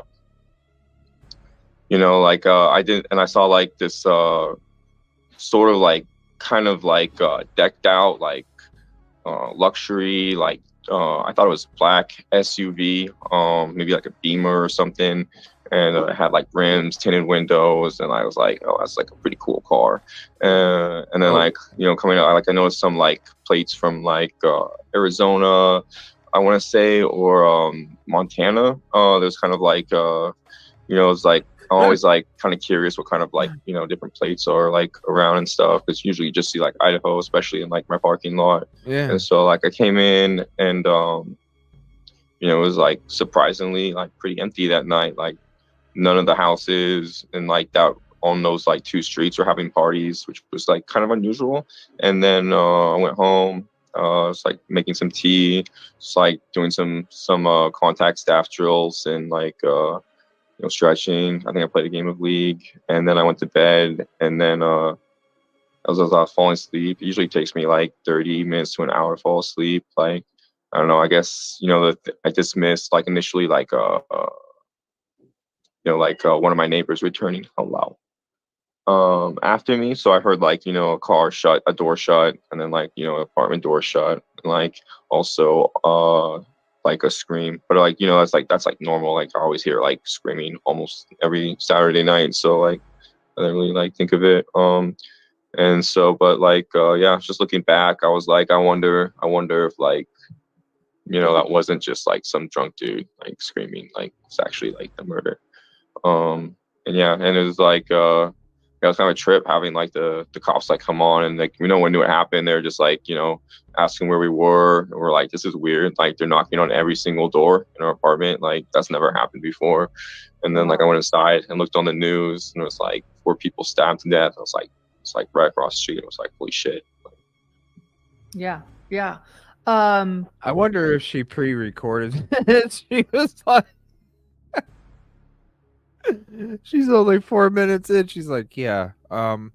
What about this scream again, though? Surprisingly, like pretty empty that night. Like none of the houses and like that on those like 2 streets were having parties, which was like kind of unusual. And then I went home. It's like making some tea, just like doing some contact staff drills. And yeah, it's like over explaining, it's like when you ask your kid, why did you eat this piece of cake when I told you were supposed to wait for supper? Well, because I ran inside and I fell down and I got a boo-boo, and then my shoes got muddy, and then it was like, okay, let's eat the piece of cake before supper. It's like, come on. He know it was a dude's scream. Oh my lord. The overtelling of a story. Too much information. Usually when there's too much information, it's because you're having to think about all the information to tell it. I wonder how it's going to be believable, right? Contact drills. She's just like, oh my gosh. Did I really do this? It's too bad. You would think it maybe was pre-recorded and would have been edited or something, but it doesn't look like it. It looks like it's live. And like stretching. I think I played a game of League, and then I went to bed, and then as I was falling asleep. It usually takes me like 30 minutes to an hour to fall asleep. Like I don't know. I guess I dismissed like initially like one of my neighbors returning hello after me. So I heard like a car shut, a door shut, and then like apartment door shut, and like also like a scream, but like a car door shut, an apartment door shut, and then a scream.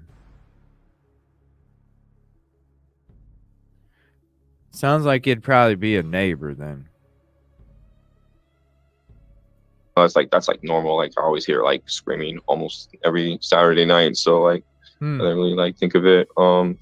And so, but like yeah, just looking back, I was like, I wonder if like that wasn't just like some drunk dude like screaming. Like it's actually like the murder. And yeah, and it was like it was kind of a trip having like the cops like come on and like no one knew what happened. They're just like asking where we were. And we're like, this is weird. Like they're knocking on every single door in our apartment. Like that's never happened before.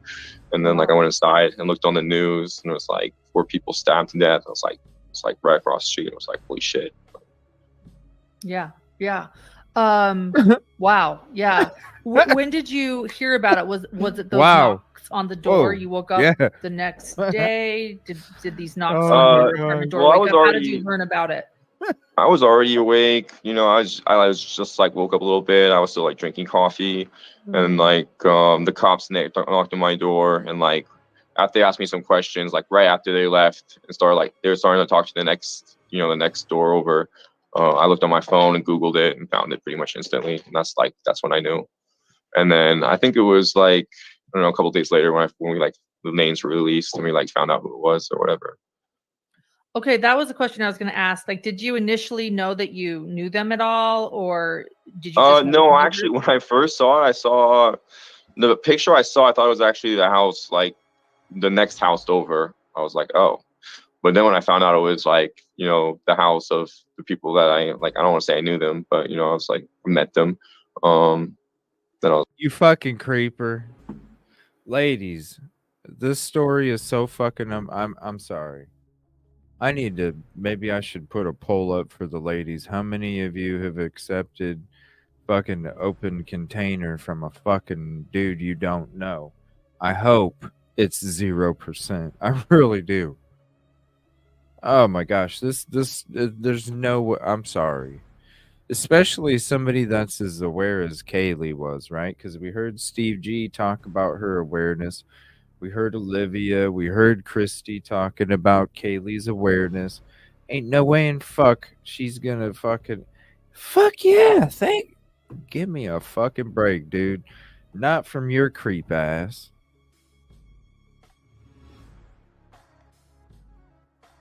Bro, let's be aware here. You know what I mean? You're Chef Dizzy. You're Chef Dizzy. Come on, man.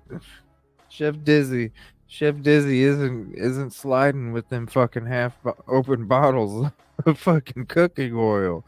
You know? Sorry, Dizzy, you're not doing it, man. Especially with like every other fucking word. I mean, you gotta have a hell of a pickup line if this is out. Like, come on, man. Shit, let's be real. Just like woke up a little bit. I was still like drinking coffee, and like the cops knocked on my door, and like after they asked me some questions, like right after they left, and started like they were starting to talk to the next door over. I looked on my phone and Googled it and found it pretty much instantly, and that's when I knew.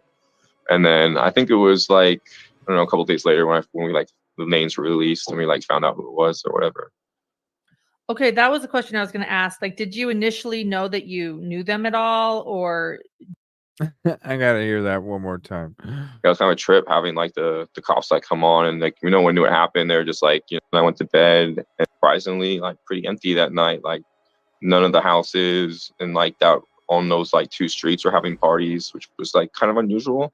And then I went home. It's like making some tea, just like doing some contact staff drills and like stretching. I think I played a game of League, and then I went to bed, and then as I was falling asleep, it usually takes me like 30 minutes to an hour to fall asleep. Like I don't know, I guess I dismissed like initially like one of my neighbors returning hello after me, so I heard like a car shut, a door shut, and then like apartment door shut, and like also like a scream. But like that's like normal. Like I always hear like screaming almost every Saturday night, so like I didn't really like think of it. And so but like just looking back, I was like I wonder if like that wasn't just like some drunk dude like screaming, like it's actually like the murder. And it was like it was kind of a trip having like the cops like come on and like when knew what happened. They're just like asking where we were, and we're like, this is weird. Like they're knocking on every single door in our apartment. Like that's never happened before. And then like I went inside and looked on the news, and it was like people stabbed to death. I was like, it's like right across the street. I was like, holy shit.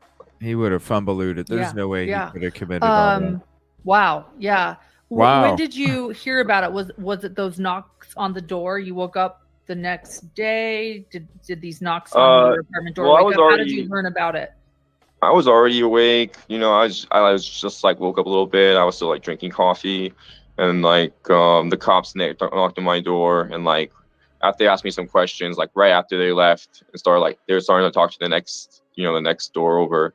I looked on my phone and Googled it and found it pretty much instantly, and that's when I knew. And then I think it was like I don't know, a couple days later when we like the names were released and we like found out who it was or whatever. Okay, that was the question I was going to ask. Like, did you initially know that you knew them at all, or did you? No, actually, when I first saw it, I saw the picture. I thought it was actually the house, like the next house over. I was like, oh, but then when I found out it was like the house of the people that I like. I don't want to say I knew them, but I was like met them. Then I was like, damn. And I don't know, it was kind of sad because actually, like they were super cool. Like I really like my neighbors. Yeah, you had met them, is that correct? You'd met Kaylee, and who else had you met? I think it was Santa and her boyfriend. Okay. And I think there was like some other people there, but I'm really bad with names, so like I think those like I had to like look at online like the faces to try to like remember them because it was just like it was super brief, But yeah, they were super nice. They're super friendly. Like Yeah. I don't know. Yeah. They're like the best neighbors you could want. Yeah, you can't remember the fucking names because you didn't fucking know them. Oh my god, this shit's crazy. This is driving me nuts. Yeah, you didn't fucking know him. Yeah, it was brief. The incel. I'm gonna drop that video. I'm telling. The more days that go by, the more this incel theory at Queen Road Apartments just makes more and more damn sense. With names, so like I think those are, like I had to like look at online like the faces to try to like remember them because it was just like it was super brief, you know.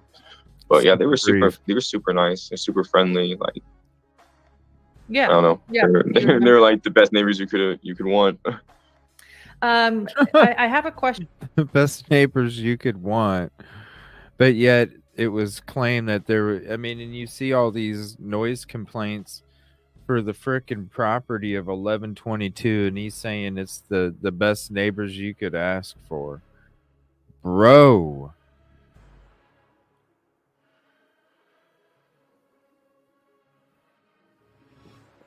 What the fuck? You got all these calls, these noise complaints. Fucking. They were the best neighbors? The best neighbors to creep out your fucking window and watch? Probably. Because they were all attractive ladies. I'm sure it was the best fucking neighbors you could sit and peep out your window. Question here that you mentioned hearing a lot of sounds typically from the neighbors. Is this because it's highly populated, poorly insulated? Kind of Tell us a little bit about the neighborhoods, because a lot of us, all we see is only on the news. We're trying to grasp what this neighborhood is like. I guess you would say it's kind of like an amphitheater here. The neighbors that constantly get noise complaints on them too. You know what I'm saying? The best neighbors.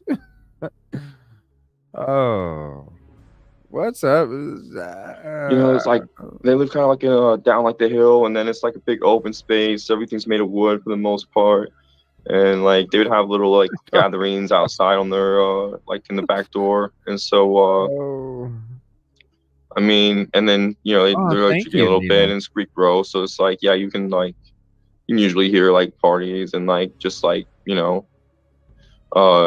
social drinking chatter, like around the block or whatever. Oh, usually on weekends. It's kind of like similar vibe of like what you'd think of like a small downtown city, like. But yeah, that makes sense. Frat houses, two fraternity homes probably have a decent amount of parties going on if it's a college town. Is that? And lots of the block parties are kind of popular too. Like they'll kind of like like get in big crowds and then kind of like wander around. You know what I mean? Just like go throughout campus and stuff. Not so much lately, but like you go from like sometimes they only stay at a house for like an hour or two, and then they like kind of like wander around and stuff. I guess in the winter a little bit less, but yeah. Okay. And are you? Go ahead. Oh, sorry to find the question. I mean, is that what it takes, ladies? Is that what it takes? Does it take a half open bottle of cooking oil? Is that what it is? Like, is it just walking up to a lady and saying, "Hey, I got this half bottle of cooking oil. You want to fry up some lettuce?" I mean, what the fuck do you like? What the fuck is that? We're at like hey, I want to say 1 or 1-ish p.m. 1:30. Okay. So shortly after the police were called, then because I know how to cook. That's why it's half full. Because I know how to cook. It's a big deal. Give me a break. We have another question here. Are you a student? How long have you lived there? I'm not a student. I've been cooking for like 6 years now, 5 years. Okay. I've lived here off and on for 20. What was the last question? I missed it. Let's see. It was, are you familiar with the activities at the house? God. I assume they mean the crime scene. Like, yeah. You were at their house. So, brief meeting, super brief.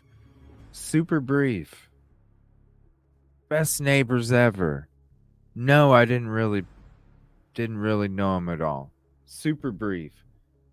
Let's see. This is gonna answer if he's peeping. Where are you peeping, bro? When you met them, right? Where you peeping? I'm referring. No. Holy fucking shit! This is fucking nuts. What the fuck is going on over there?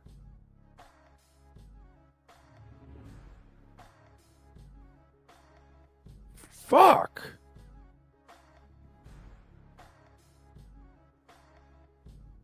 I've been cooking for like 6 years now, 5 years. Okay. I've lived here off and on for 20. I do my fucking show. What was the last question? I missed it. Let's see. It was. Are you familiar with the activities at the house? I assume they mean the crime scene. Like, you were at their house when you met them, right? I'm referring to a Reddit. I read them. They were actually outside. I never went inside. Okay. But no, I didn't like. I was in my apartment all night. So. Okay, the night of the murders or the crime, you were in your apartment all night. I never really hung out with them. So like, to me, they were just like some normal sorority girls that drank every once in a while on the weekends. So. Right. Okay. And right. Yeah, and when I was asking you about meeting them, I want everybody else to know, and I know, but you also decided to share an AMA on Reddit recently, which is when I reached out to you, and you did kind of mention meeting them, or at least Kaylee, and maybe you think you might have met Xana and her boyfriend. That would be Ethan. Uh-oh. Somebody didn't reach out to him and have a conversation before the show. Oh, somebody didn't reach out and have a conversation with him before the show. They saw a social media post and they went, oh shit. So she's under the false impression. So he stated, so this is why she reached out. He stated something on social media about meeting the girls. Now she's kind of finding out that he really didn't know them, and that's where she gets uncomfortable and has to state to her audience, well, this is what intrigued me and what got me interested. I missed it. Let's see. It was are you familiar with the activities at the house? I assume they mean the crime scene. Like, you were at their house when you met them, right? I'm referring to a Reddit. I read them. They were actually outside. I never went inside. Okay. But no, I didn't. Never went inside. I didn't like. I was in my apartment all night. What's up, Mary? Okay, the night of the murders or the crime, you were in your apartment all night. I never really hung out with them. So like, to me, they were just like some normal sorority girls that drank every once in a while on the weekends. So. Okay, and.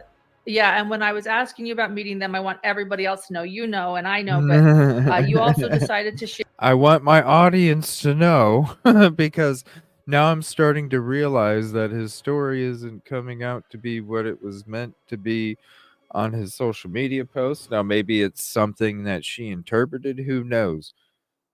I don't know. I'd have to see the exact post that she's talking about. But she's realizing, fuck, he really doesn't know them. Share an AMA on Reddit recently, which is when I reached out to you, and you did kind of mention meeting them, or at least Kaylee, and maybe you think you might have met Xana and her boyfriend. That would. This is why if you're gonna be doing a show, you gotta make sure like you ask them at least a couple questions to make sure you don't get surprised like this, because look at her reaction to her community. This is crazy. Kind of mention meeting them, or at least Kaylee, and maybe you think you might have met Xana and her boyfriend. That would be Ethan. Bringing them a bottle of wine, perhaps. Was that what happened? Or share us. Can you take us to?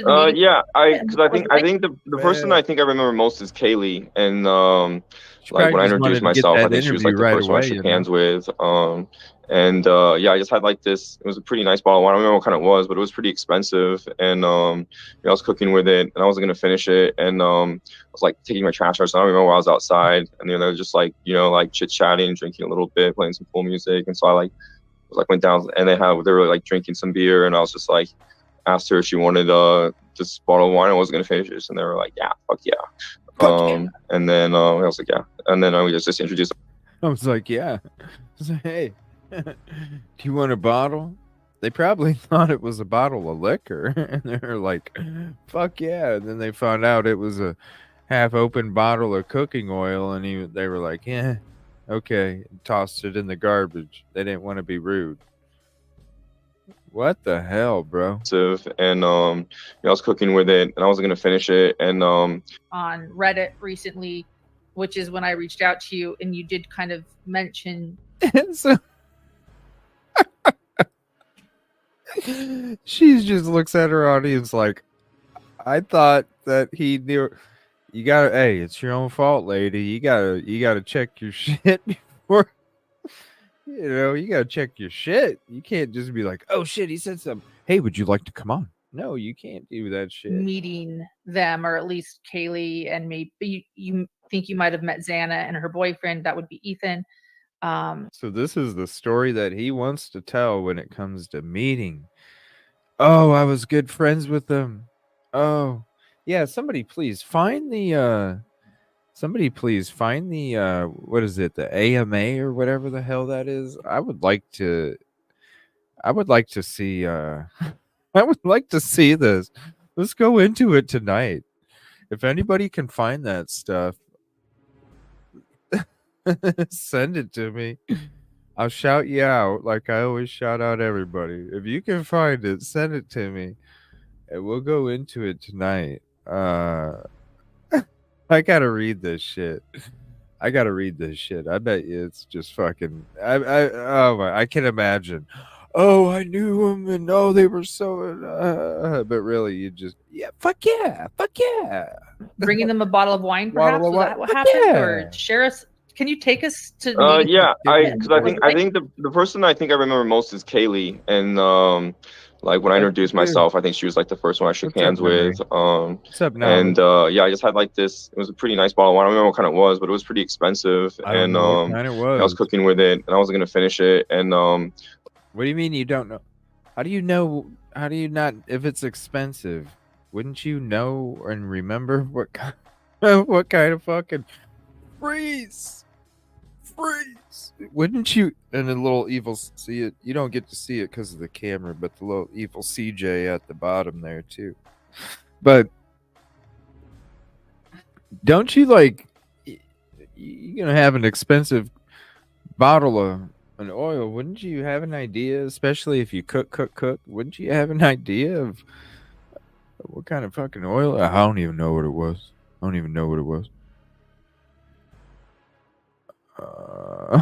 Oh, no way. Is it really Caddy? Hold on. Oh, hell no. Look at that. Guess what we're going into? How long is this? Not too long? Oh, there's more replies. Oh, man.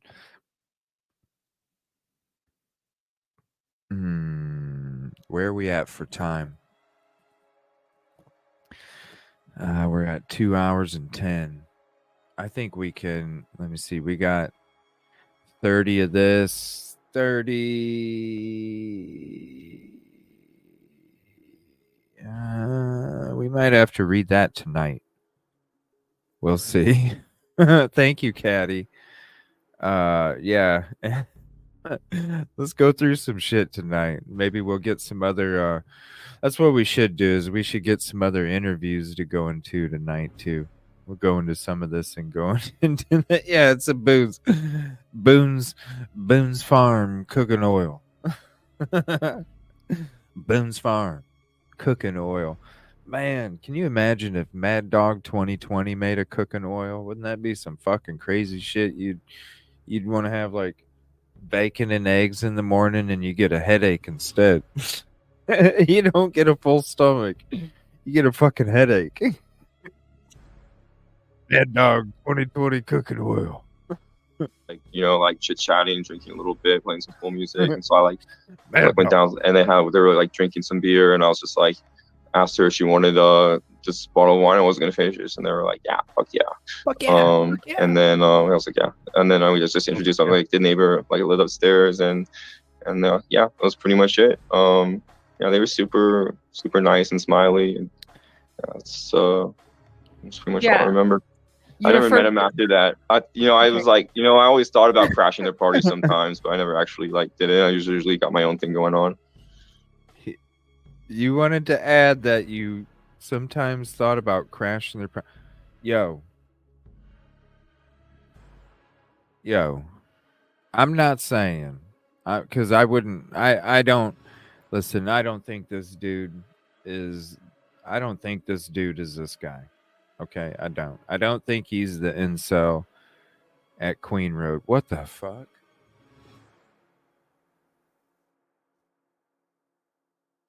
They must be rebuilding the whole fucking inside over there. I'm not saying that I think this guy's the incel, but damn. I thought about crashing the party sometimes. I mean, you take what this guy's saying. And put it into somebody that's not handed out half open bottles of cooking oil, and I bet you they would have been the one that could have committed this crime.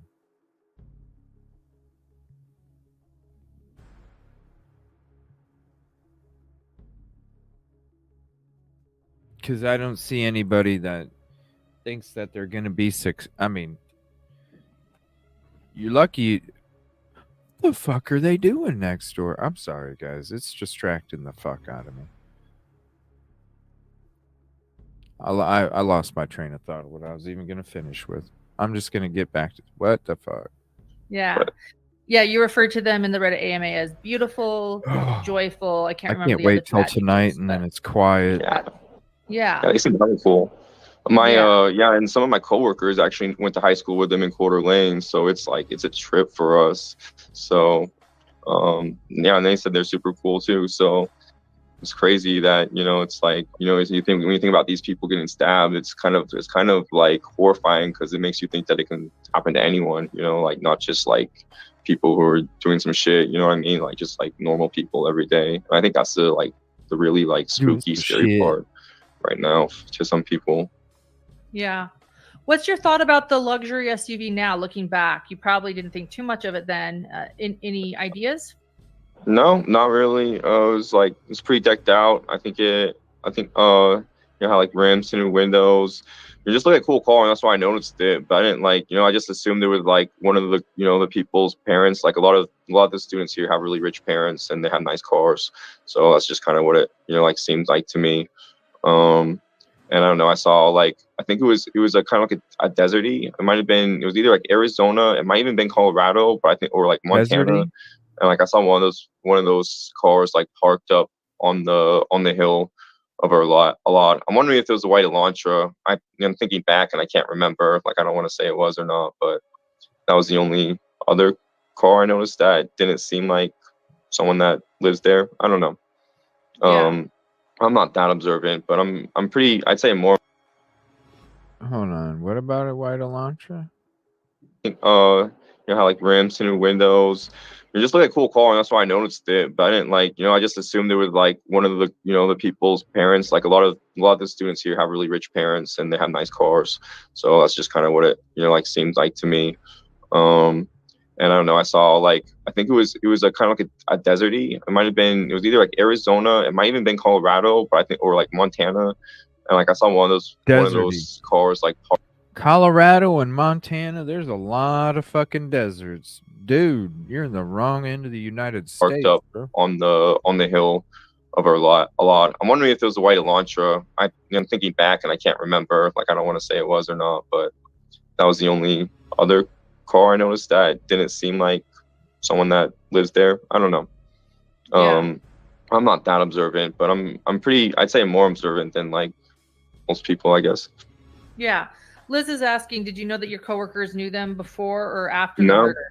No, one of the the next day I went to work, I had one of the dudes talk down and talk to me, and just like asked me how I was doing and talk, and was telling me how like knew some of the people or something, and like it's like, well, that's crazy. But I mean, that's like Coeur d'Alene's pretty local, you know what I mean? So like, right, it's not that far off. Right, Pretty and that's where local? you work then, is Coeur d'Alene.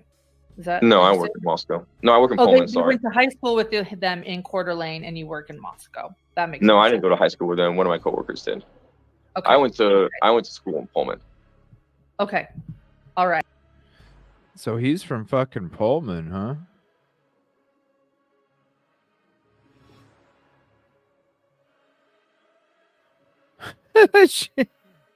He's like, yeah, it's close to home. Oh, so you went to school? No, my coworker did. Bro, Coeur d'Alene is not around the fucking corner from you. It's a few hours that way. What do you do? Went to work. I had This is one of the dudes talk crazy. down and talk to me, and just like Oh, we're definitely going into some more Inan tonight. That's for damn sure. asked me how I was doing and talk. Lynn, Kato Kaylin flashbacks. Oh hell. Yep, where's the bleach blonde, right? Oh, that's a good one. Sent you a pic of a luxury SUV at 11:27.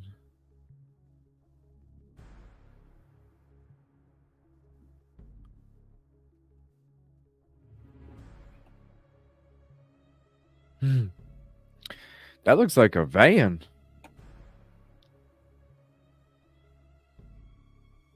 It's such a tight area. That looks like a minivan or something. 11:27, huh? Yeah, that's great. Frickin' Kato Kalin. I like my breezeway. I like my breezeway.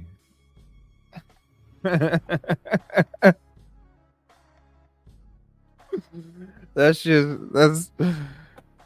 gonna be the go-to pick from now on when we're talking about Coburger trespass and WSU. Oh my gosh.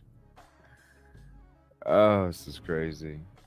Was telling me how like knew some of the people. I need to get, you know what? Do me a favor, because I have a whole bunch of them saved up. Just in case I miss any, go ahead and send me any that you have of Inan Harsh interviews. And I'm going to try, before tonight's show, I'm going to try and get them all in order. And I'd like to listen to each one in order and kind of go through them just to compare, you know?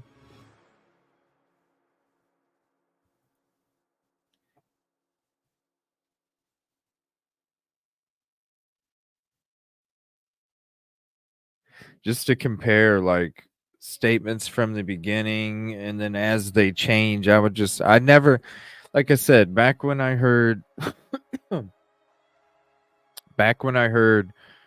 that his story changed in the very beginning, I never gave it two shits the whole time. So most of these interviews I've never even seen before, just because it's like, oh, your story changed and shit. Well, why am I even gonna spend an hour or two focusing on any of that when,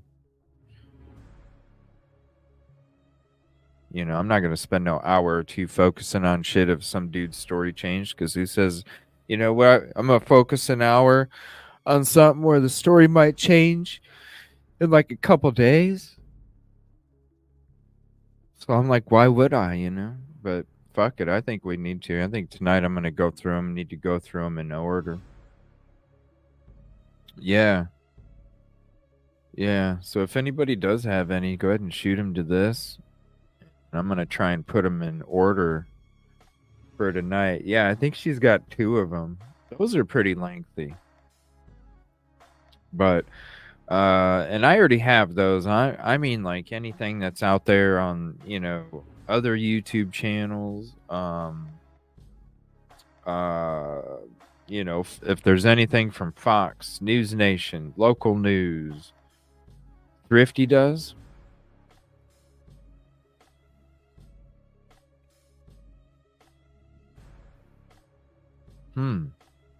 Yeah, we're going to do that. We're going to go into it tonight. And if it goes into tomorrow, fuck it. We're just going to. I know we've been wanting to do some an Inan show for a long time. So I think maybe we'll go ahead and do it. Yeah.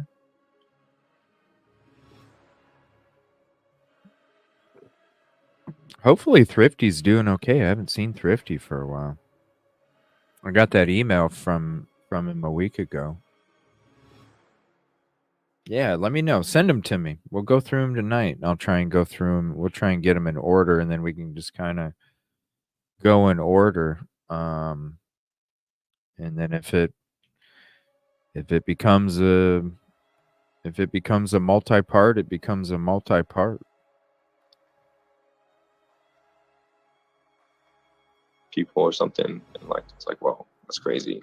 But I mean, that's like Coeur d'Alene's pretty local, you know what I mean? So like, right, it's not that far off. Right, and that's where you work then, is Coeur d'Alene. Is that? No, I work in Moscow. No, I work in Poland. You went to high school with them in Coeur d'Alene, and you work in Moscow. That makes no, sense. I didn't go to high school with them. One of my coworkers did. I went to. She's finding out the truth now. She's like, but you said something different on. Sleuth Mom, it's good to see you. I want to let people know that for those missing, Sleuth Mom does a wonderful job covering important cases. Thanks for being here with us, Sleuth Mom. You know, there's some audio. I wanted to ask you this because you've come forward and said you may or may not have heard a scream. You know, you're thinking about it now, wondering if it was a party sound you heard, or if it was an actual, you know, scream you heard. There has been so much speculation going on, you know, online. You can send it to Instagram too. I'm on Instagram as well, Evil CJ. I just don't use it or promote it really, but I am on Instagram as well. You can go ahead and send it to my Instagram. I can still play it. I just never use it for my show, but I do have one for my show. So if you have Instagram, go ahead and add me, Evil CJ, one word. Evil CJ. Did he delete his channel? Really?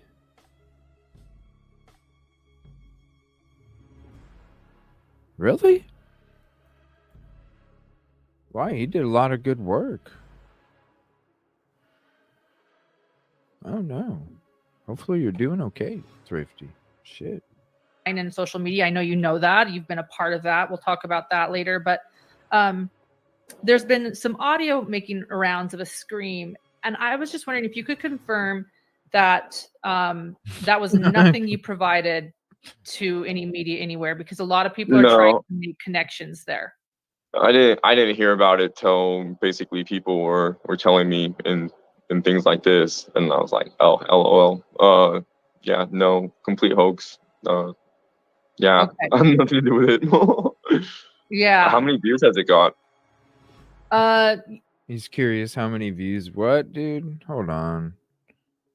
I want to let people know that for those this fucking missing, noise is driving Sleuth Mom me does a nuts. wonderful job covering important cases. Oh my gosh. Thanks for being here with us, Sleuth Mom.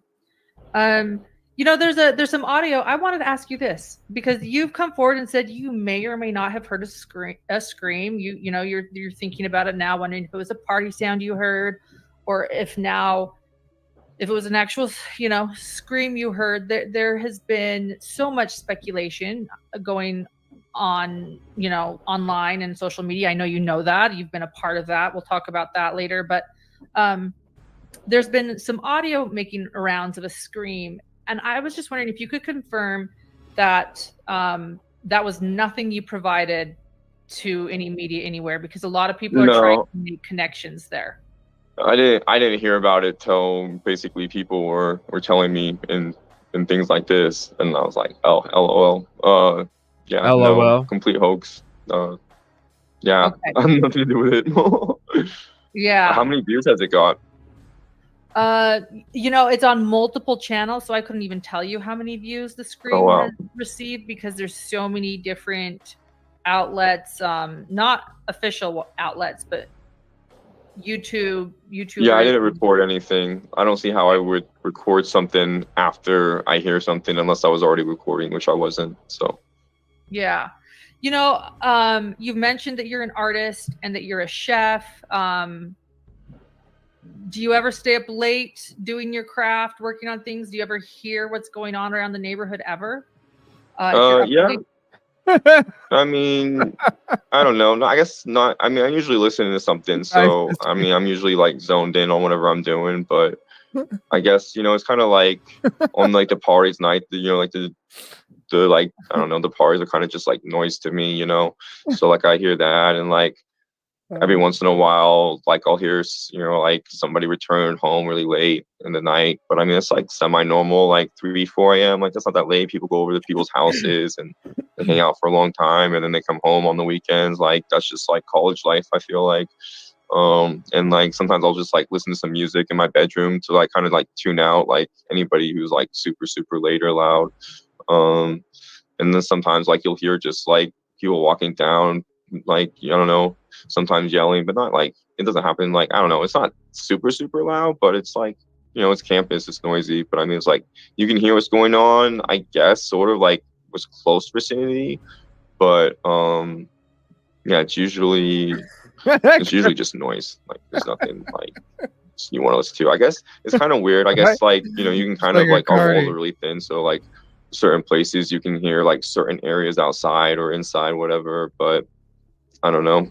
The place I think you can hear in that neighbor's house, I guess, is like the house is like you guys are funny the yard. I feel like the yard is the place where you can hear the most. Oh my god, things. you guys like, are funny. So if you were gonna hear something that happened at that house, it'd probably be the yard. Like I feel like the sounds inside, I'm guessing, wouldn't carry as much. Just because like again, I think that yard is sort of like almost an amphitheater set up a little bit. It's like it's got the hill and it's like down a little bit. And then above it is like the parking lot and another hill. So it's like, oh my gosh, I don't know, it's kind of like a meteor like hole in a sense. And so like, I think probably like, oh my god, like in the middle, the sound probably resonates around. That makes sense. And you can call me Patches is also saying college towns are just noise sometimes. It's hard to tell what's what. A request for clarification. Back to the SUV one more time that you saw. Can you clarify? I don't think There's so. Confusion in chat. Okay, so you're saying you don't. I don't know though. She drove a Ford. I don't know. Ford's not that luxury to me. I don't think I would have noticed that. I mean, it's a nice car, but I don't think it wouldn't stand out to me. I don't know. It just stood out to me because like I drive kind of a sketchy car, and it's kind of decked out, and it's like. I don't know. I noticed like I've always been into like, cars with like rims and tinted windows and stuff like that. And this was like one of those cars I'd be like, man, probably if I was younger and rich, I probably would have bought it. So I think that's why it stood out to me. But like, yeah, it just, it kind of seemed like, either a baller or like somebody's rich parents. That's kind of how I saw it. Yeah, that makes sense.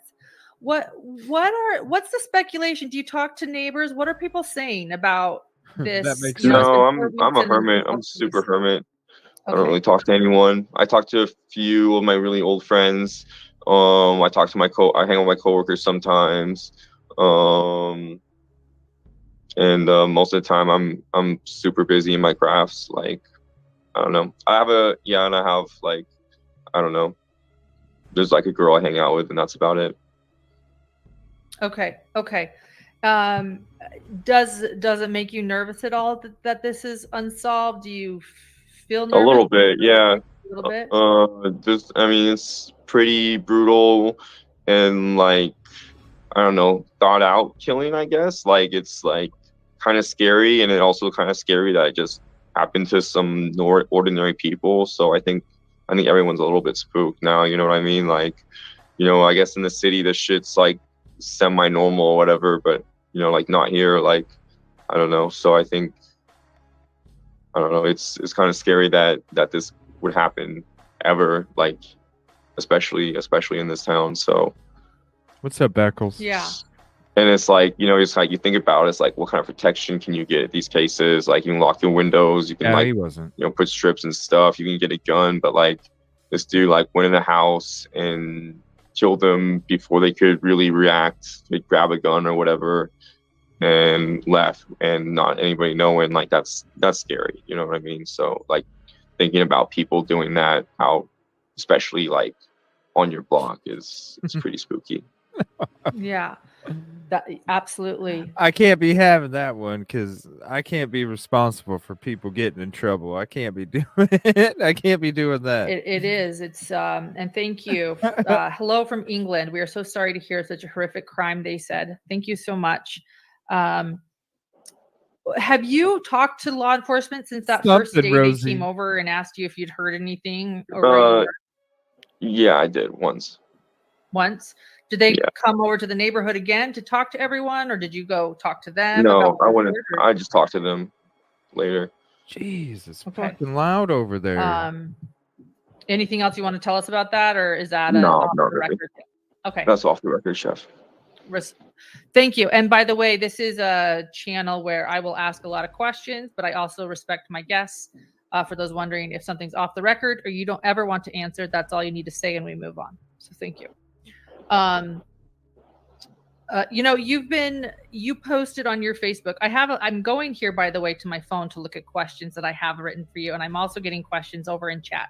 While I look, you know, you have mentioned on your own social media pages and even posted some of the proof that you've been getting harassed yourself and feeling the wrath of true crime sleuth and speculation. Can you tell us a little bit about that or what you've been going through?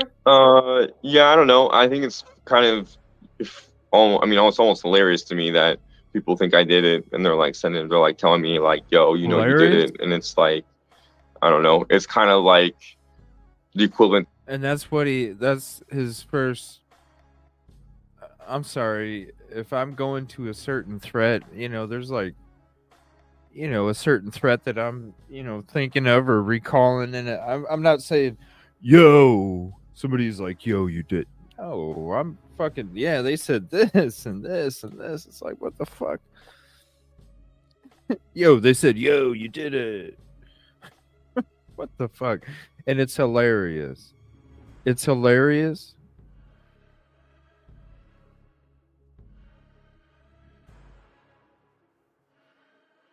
And he says it's hilarious that people are accusing him.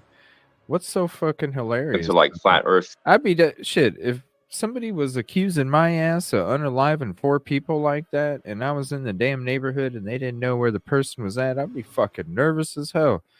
Even if I didn't do it, you got all them people in that small ass town, and then thinking that you did it. Fuck that. That's not hilarious. That's freaky. Theory to me when I like read some of these like Reddit conspiracies and shit. And shit. I don't know. I've been mostly ignoring it, but you know, sometimes I read it and it gets to me, but I don't know. It's the other time it's just like it's almost entertaining to me, but it's a little bit scary too. I'm like, what are these people trying to get me? But it's whatever. Yeah.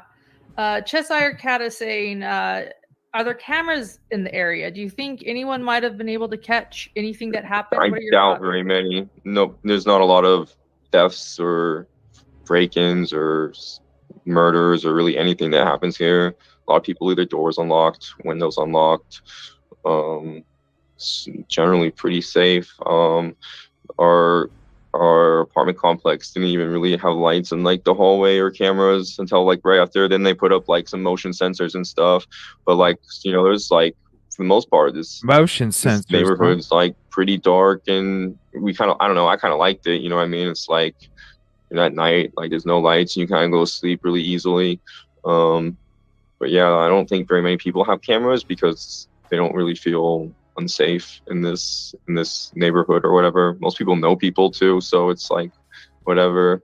Yeah, it's not a really sketchy neighborhood, you know, like just a bunch of college kids. Yeah, I know apparently some of them have like doorstep neighbors, and I know, like, you know, just in the 21st century a lot of people have like security cameras, so there's like always some stuff around. But it's like me, like I I bought a cam for my car, just, in case, whatever.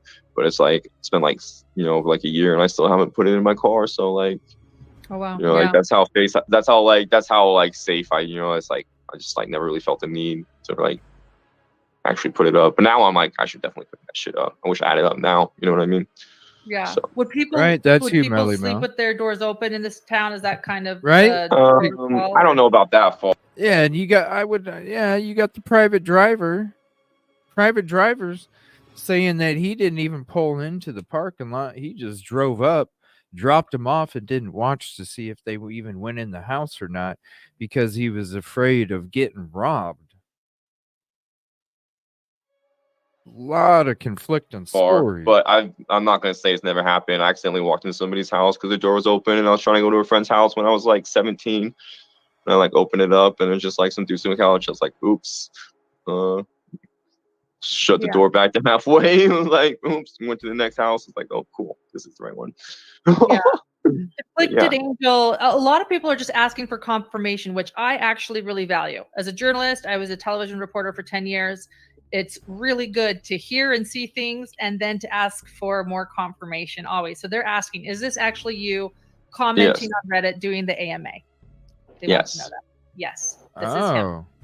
Thank you. Thank you for answering that. Okay. Thank you, Sleuth Mom, for reminding people that this is very true. I'm trying. So at the 24-minute mark of this video, he confirms that it is him writing the responses on the AMA. Trying to read everything in chat, and some moderators are helping a bit, but I am missing some things. You can send and post something in a super chat. Same here, April. in comment, but I don't know if we'll have. I'm kind of, what's up, Dark Fairy? New icon photo, love it. I'm the same way, the 50-50. Like my brain is like, this dude, like you're watching this and it's like, this dude is not possible. It's just not possible for him to go in there, commit this crime, get the hell out, and LE be bamboozled. I just don't see it. I see this dude actually tripping on the change in elevation from the second floor living room to the front of DM's door. I see this dude straight up tripping on that shit. I see this dude fumbling something. Like I don't see him doing it, but damn, everything else that we're watching is just like, yo, Queen Road apartment incel motherfucker. Like I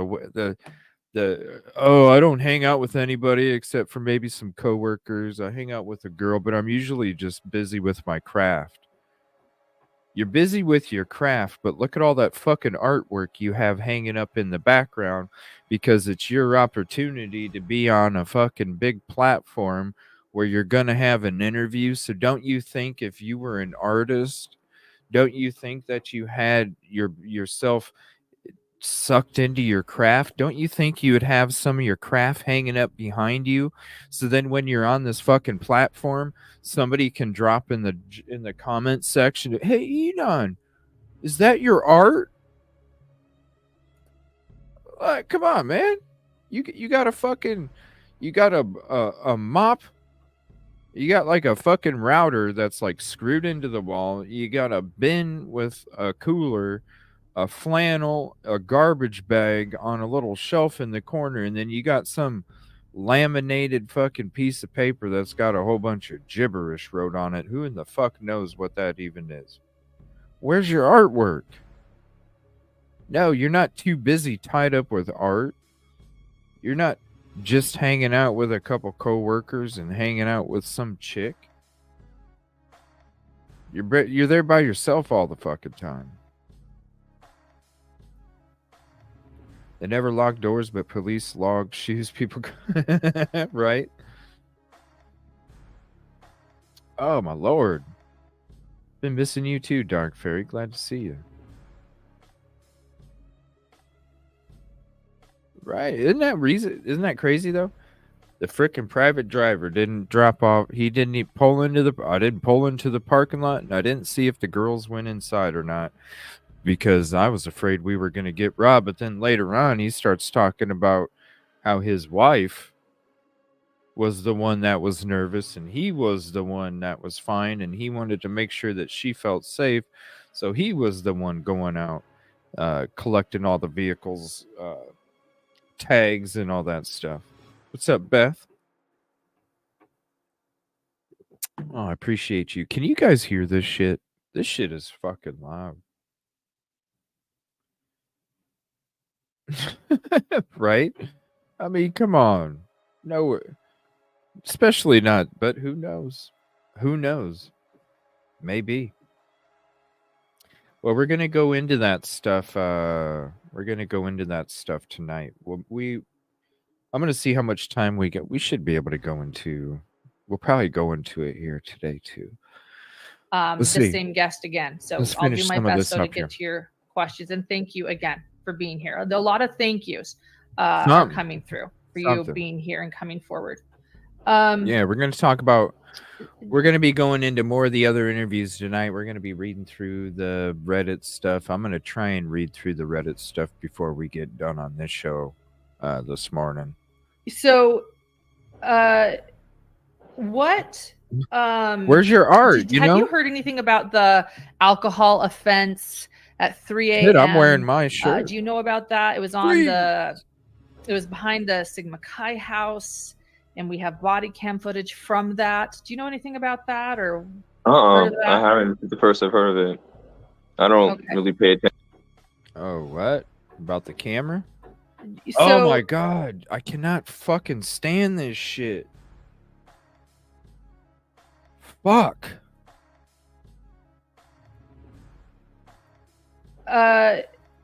What? Have you heard anything about the alcohol offense at 3 a.m.?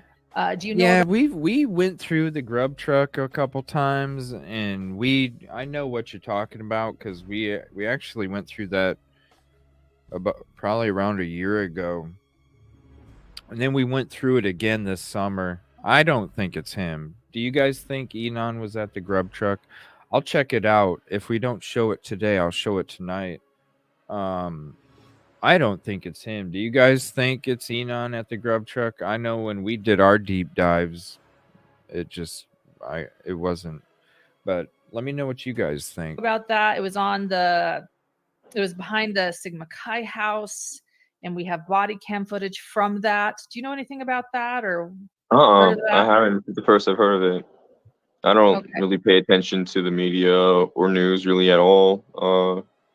I'm a stick juggler. I kind of in my own world most of the time. But yeah, no. I don't.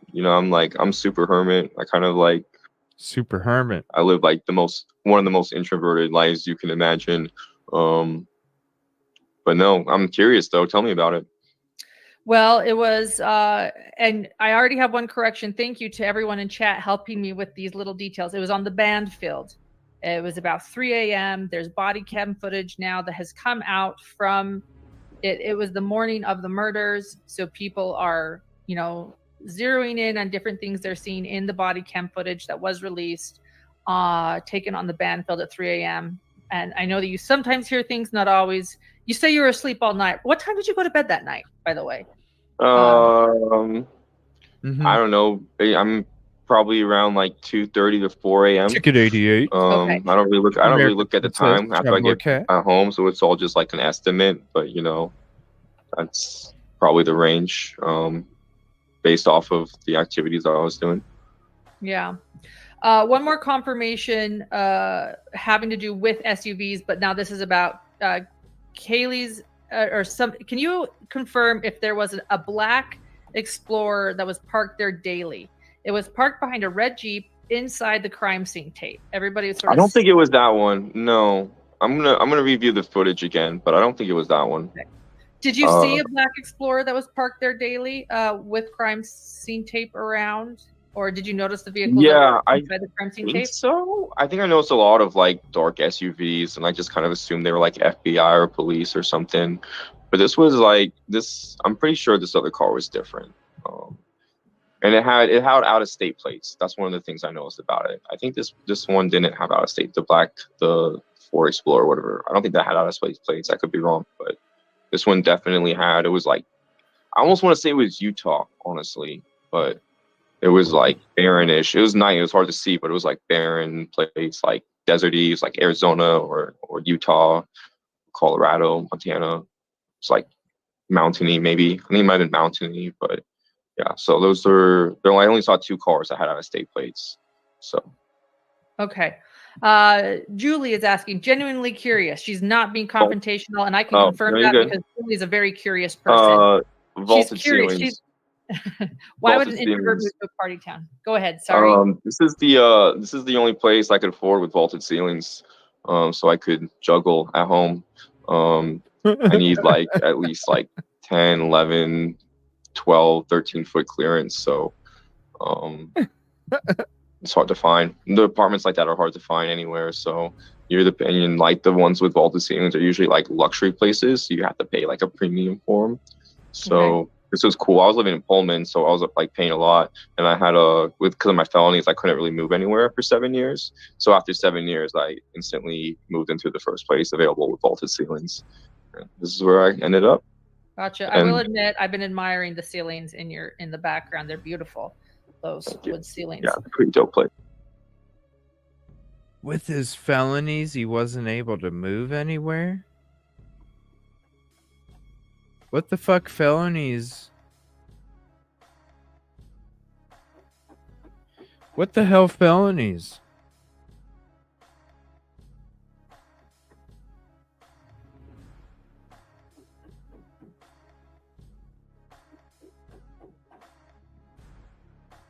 Oh my gosh, it is so fucking loud. I can hear it through my fucking noise canceling earbuds.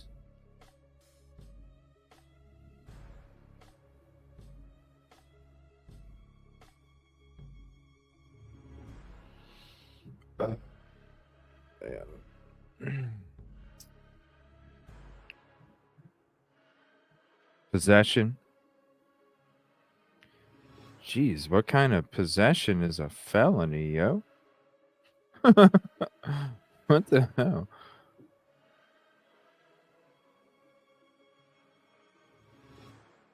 What was he doing? Fucking transport?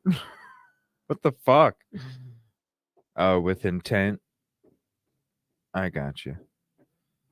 What, some kind of powder? Probably. Wow, no shit.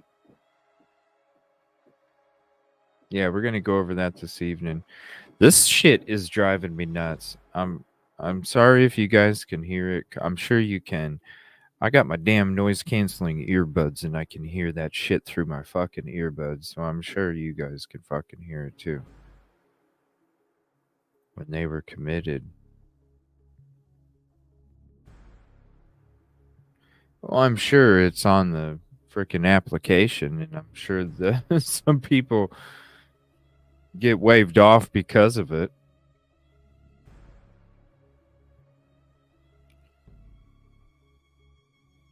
It had to be like some kind of powder or something. No shit, Chris. That's crazy. What's up, by the way?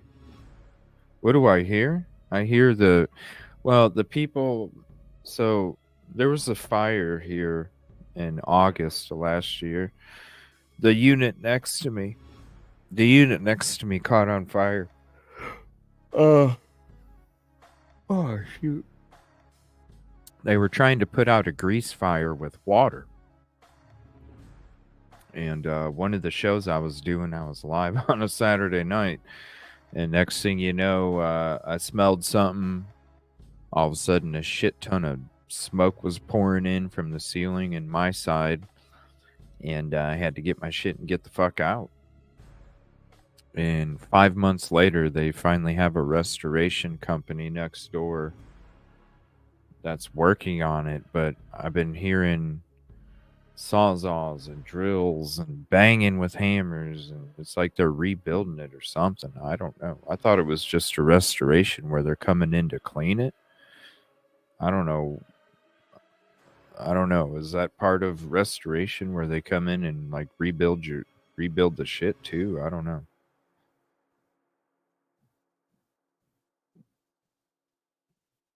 Yeah, life's ironies, right? Bunch of shit.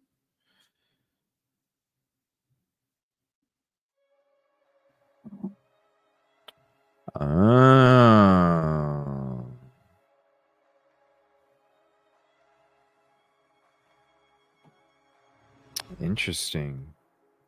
Yeah, 5 months. Yeah. Yeah. And let's not even take care of the unit that somebody's actually living in first. Let's take care of the unit that nobody's living in first, and then we'll worry about the person. And the crazy thing is I haven't even got any. I had to go down. I've been calling the fucking company like, when is this? What do I need to do to get ready for this? Like this. I still ain't heard shit. I had to go talk to the fucking crew downstairs and ask them when they were planning on fucking being on this side. It's ridiculous.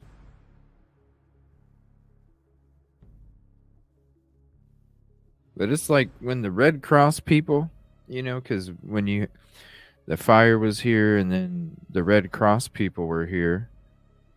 And even the Red Cross lady, she was like,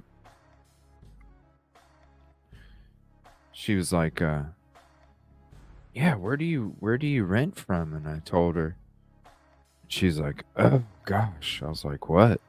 She goes, they're probably just going to leave the next door unit the way it is and continue to charge you normal. I'm like, what? That's exactly what's fucking happened. 5 fucking months later. Yeah. Let's not take care of the side that has the guy living in it. Let's take care of the side that doesn't have anybody living in it first, right? Makes sense. I want to say Nina contribution shout out. Give me 1 second and I will put that up there on the screen for the Super Chat sticker membership, Cash App, and Venmo. Thank you for becoming a member of the channel. There's tons of stuff in there already, and we're going to be getting back to our members only stuff coming up. We were going to get back into it this weekend, but some shit came up. Oh, hold on a second. Kib Kitty for the contribution call out, Super Chat stickers, memberships, Cash Apps, and Venmos for 5 gifted memberships. Looks like Melly Me, Tony Stevenson, John Boy, Amy, and Chicken Noodle Girl all have memberships as well. Thank you for becoming new members. Thank you, Kib Kitty, for the support and the 5 gifted memberships. Appreciate that very much. And thank you. Thank you, Amy. Appreciate the kind words. Yeah, it's been hazardous. But the only thing that I qualified for was laundry detergent. And the laundry detergent didn't even get the smoke smell out of my clothes. So, and like, I'm sorry, the whites aren't white anymore. It doesn't matter. It doesn't matter. Everything was smoke damage. So I'm just ready. And that's one thing that I'm going to be excited about when this crew's coming. So I will have a couple days where I probably won't be doing a show unless it's at night, because I won't be doing a show during the day while the crew's over here. But it's going to be nice because when I have this crew over here, they can fucking help me toss some of this shit out, like my couch and my bed. The shit's ruined. Like, I just want it the fuck out of here, you know? How am I supposed to take that shit out by myself? I can't. I can't. So it's like, I'm glad once the crew's coming over here. Yo, I want this. We need to throw this fucking couch out. We need to throw this fucking bed out. We need to throw this shit out. I'm fucking tired of having it in here. It's a waste of, well, I have renter's insurance through the place, but somehow now all of a sudden, oh yeah, last year there was an email. Oh, really? Oh, okay. Okay. It's It's just some shiesty shit. You know, like when I first rented, oh, you have to have renter's insurance. You have to have it through us. Otherwise, you can't rent. Oh, okay. Yeah, why not? I'll have renter's insurance filled out. Signed the paperwork, filled it out for renter's insurance, you know, a little extra here and there. Yeah, it covers your property just in case anything happens. We require all of our tenants to have it, you know, da da da da da. I was like, okay. Then I'm like, well, what's up with this renter's insurance? Oh yeah, it just covers our side. Oh, when did this change? Oh, we sent you an email last year notifying all the tenants about the change. Oh, okay. I didn't get anything. I didn't even know I got a fucking email from you. It's like, I mean, think about it, people. If it takes 5 fucking months, you know, you got one side of a unit. I've been living here the whole time, ever since the fire fucking happened. It probably was too damn dangerous for me to stay the first couple weeks, honestly, because it was nothing but fucking fumes of a fucking campfire constantly. It was disgusting. I'd wake up some mornings and feel like I had to puke. Or I'd come home from going to the damn grocery store for an hour, come home, and then the smell of smoke would just be a poof. Ugh. No, there's not, April. It's just the way it is. Thank you. Appreciate it. Smoke damage. The clothes got ruined. My couch, my bed. Just smoke damage. It just fucking...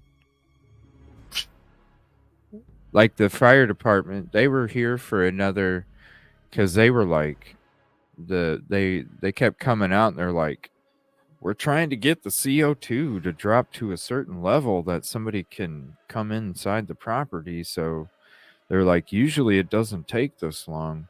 And they were around for another hour and a half, I think, like another hour and a half trying to get the carbon monoxide to a certain level.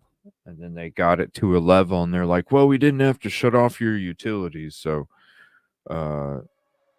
you know, the frickin' Red Cross was like, well, they didn't have to shut off your utilities. So therefore you can't qualify for a hotel. It's like, okay. I'm like, but like my clothes, it was fucked up too, because like that night, I had just, because I was getting ready to do a trip. I was like 2 days out from taking off, and I had all my clothes. I had all my clothes fucking laid out and washed, and I was getting all my clothes ready for the trip. So everything was laid out and separated, and here this fucking fire happens, and all the smoke just comes rushing from the fucking bathroom ceiling, and then just starts pouring through the whole upstairs first. I mean, it was so dark. And yeah, the clothes, like any of my clothes that are like light colored, you can definitely tell. You just can't get the stains out. There's just nothing possible. So they gave me laundry soap that's supposed to specialize in it, but it didn't work.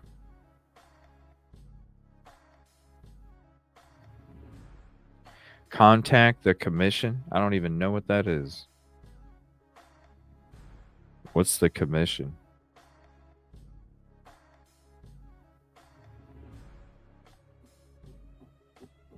Oh yeah, I'm pretty sure they got everything fucking replaced.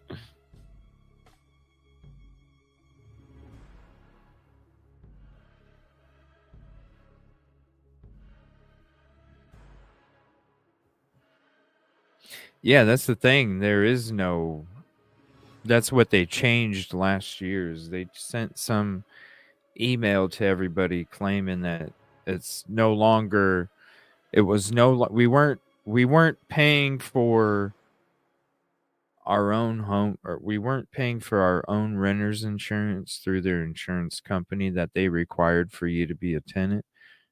Now we were paying for their insurance. This is what they're telling me.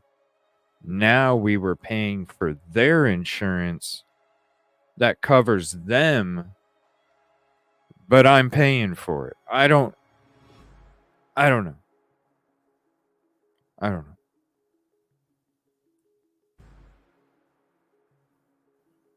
Damn, that sucks. 3 of them?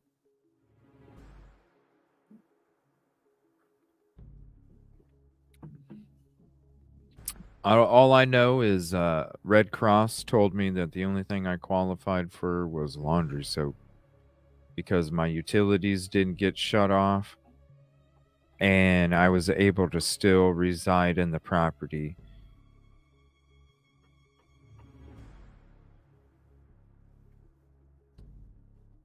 Yeah, it's the damn insurance shit.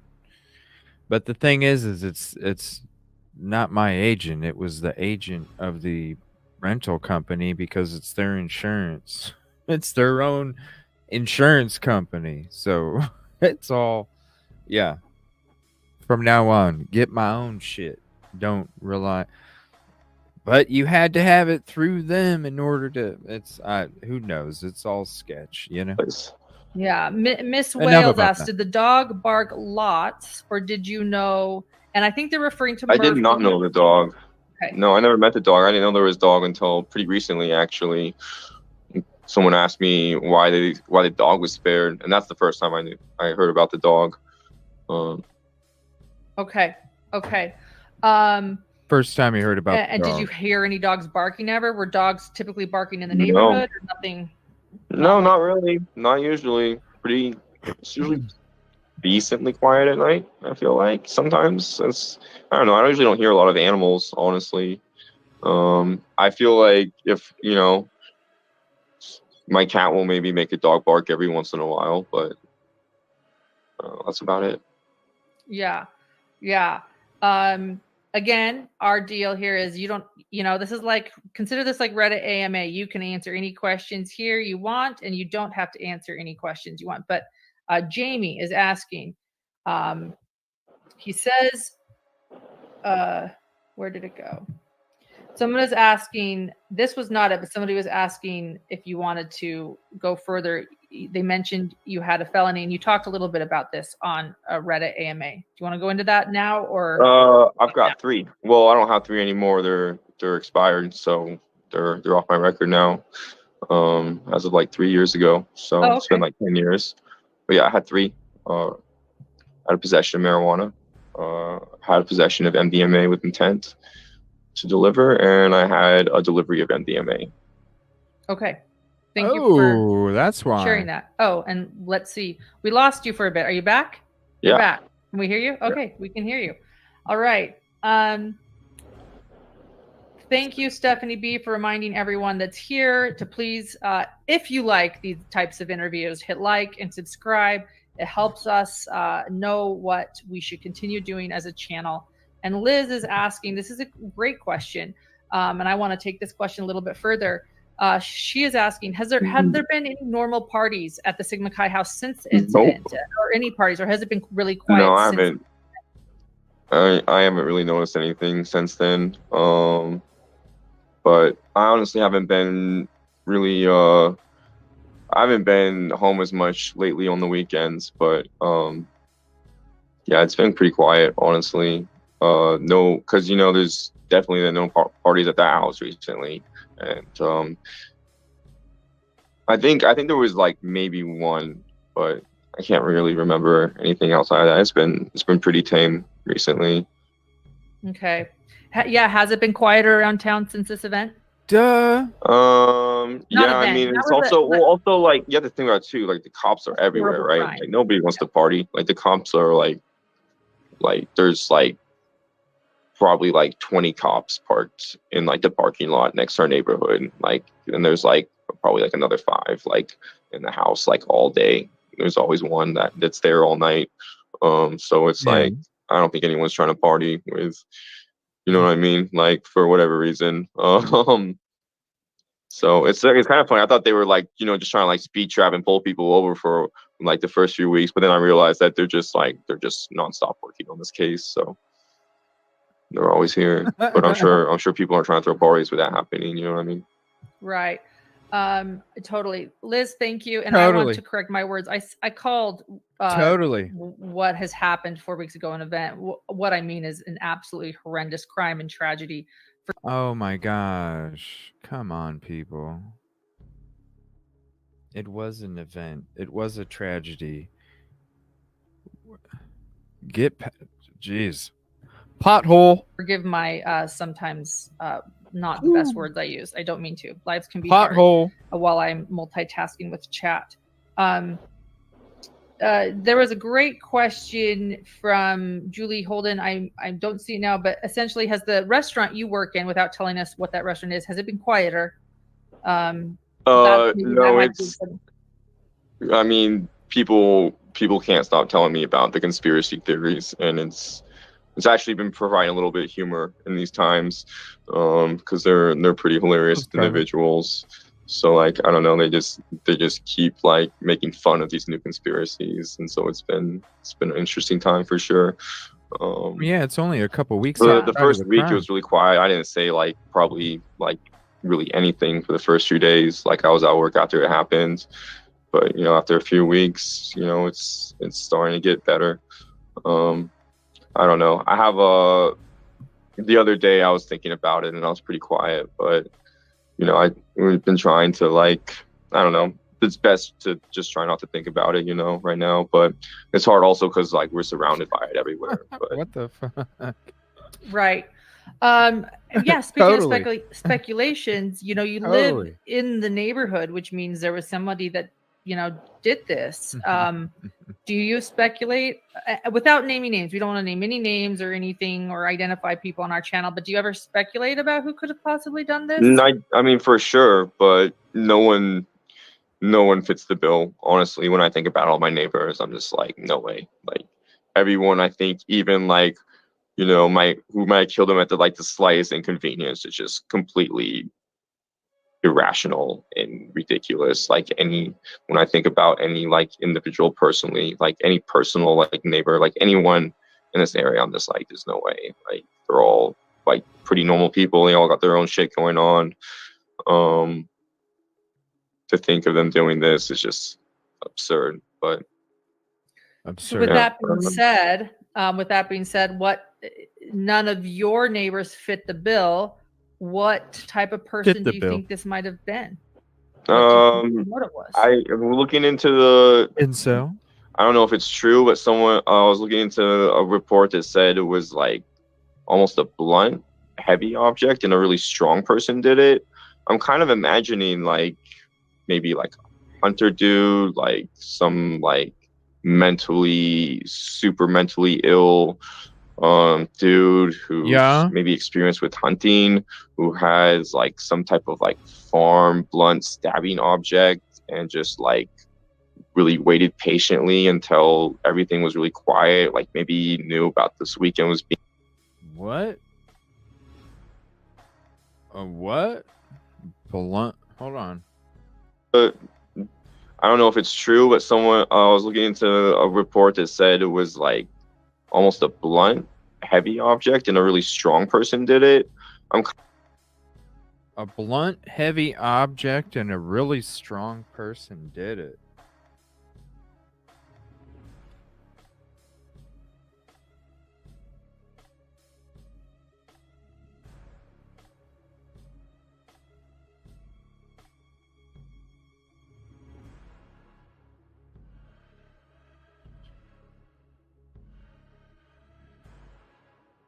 What would be a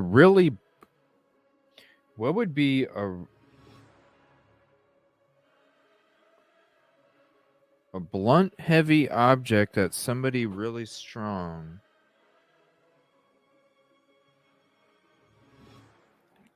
What would be? Not a golf club. No, those don't weigh shit. Especially nowadays, they're made out of graphite and titanium. They weigh way less than a no. Anybody, hell, a little kid could pick up a golf club. A little kid could pick up an adult golf club. I don't know. Are machetes that heavy? Does somebody have to be really strong? A blunt. I don't think machete is either.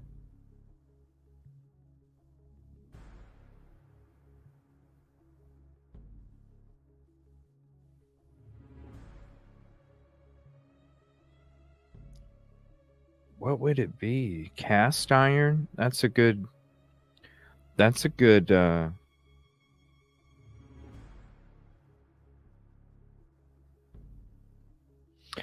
don't know. Well, I mean, I don't know about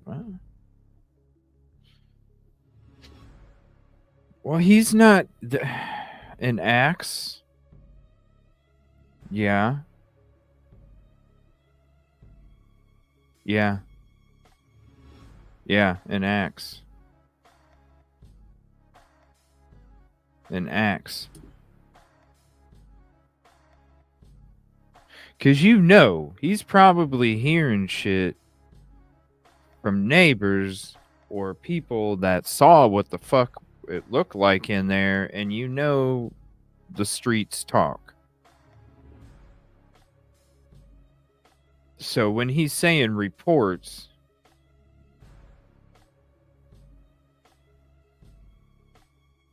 they weren't saying shit in the press conference. He has to be talking about what people are saying around the street.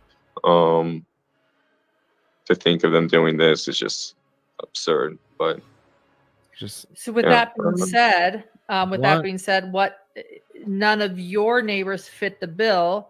What type of person do you think this might have been? What it was? I'm looking into I don't know if it's true, but I was looking into a report that said it was like almost a blunt, heavy object, and a really strong person did it. And a really strong person did it. Blunt, heavy object, and a really strong person did it.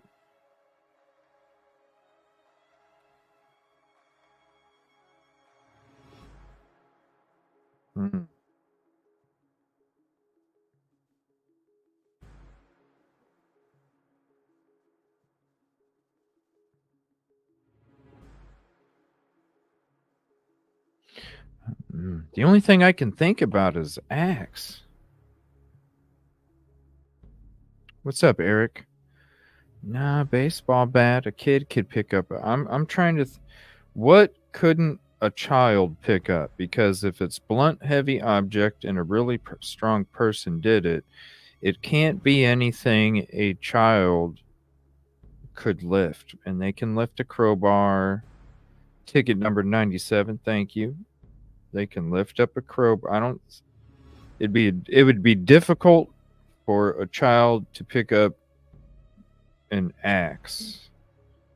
But oh yeah, big time, Eric. But this part right here, what other than an axe? Other than an axe, what?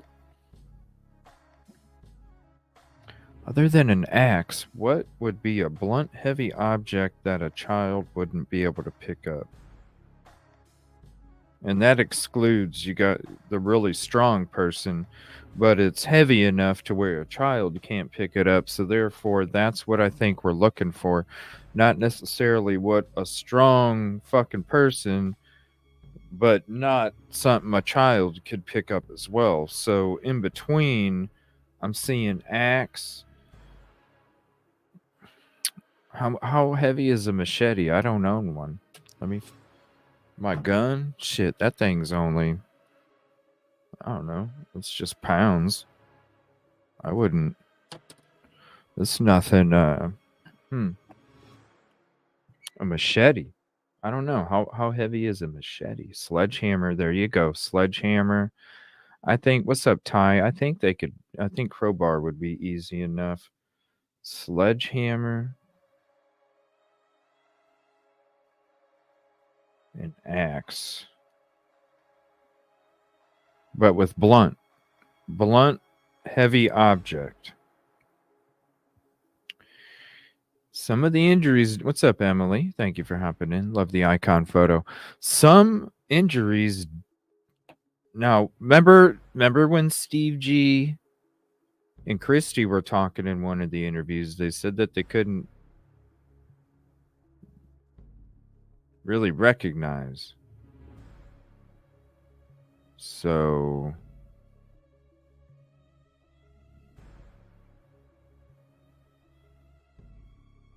and he's a neighbor. The streets are talking. You know damn well they're like, yeah, man, we saw so and so, and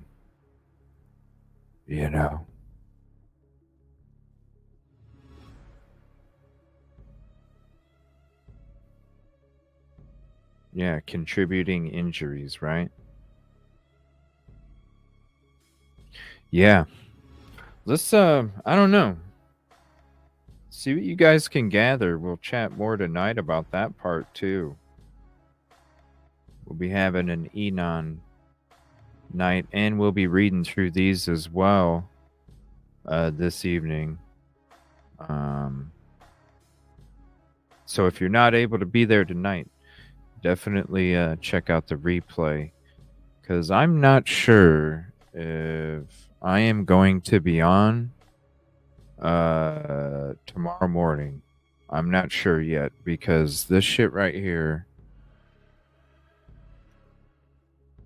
it's making it very difficult to do my damn show. I'm gonna try. Yeah, let's I don't know, get some pictures together, take some screenshots, get some pictures, send them to me. We'll show them. We'll go through them tonight. We'll read this AMA. We'll watch some of these other interviews. We'll be talking to some Inan. I'm curious though. I'm thinking it's an axe. Kind of imagining like maybe like hunter dude, like some like super mentally ill dude who's maybe experienced with hunting, who has like some type of like farm blunt stabbing object, and just like waited patiently until everything was really quiet. Some farm blunts, what? Dude who's maybe experienced with hunting, who has like some type of like farm blunt stabbing object. Some farm blunt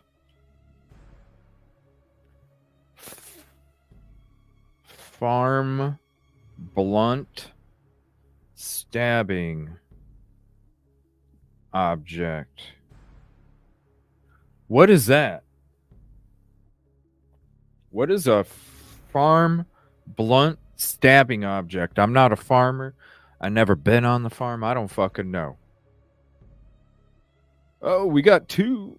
Hold on. What? Best safety driver ever. Ticket number 100, golden ticket, and Danny 100. Would not be surprised if it was an axe, and that opens a whole other door of questions, right, Beth? Got a new icon photo too. Love it. Iron shovel. A sickle.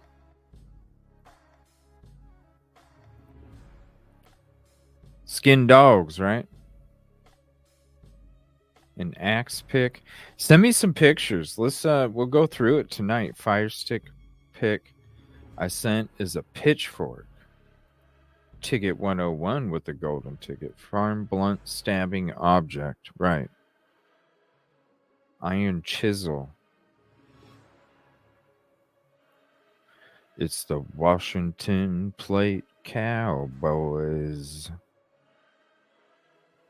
We lived on a farm, and there are so many different things. Really? Send me some pictures, everybody.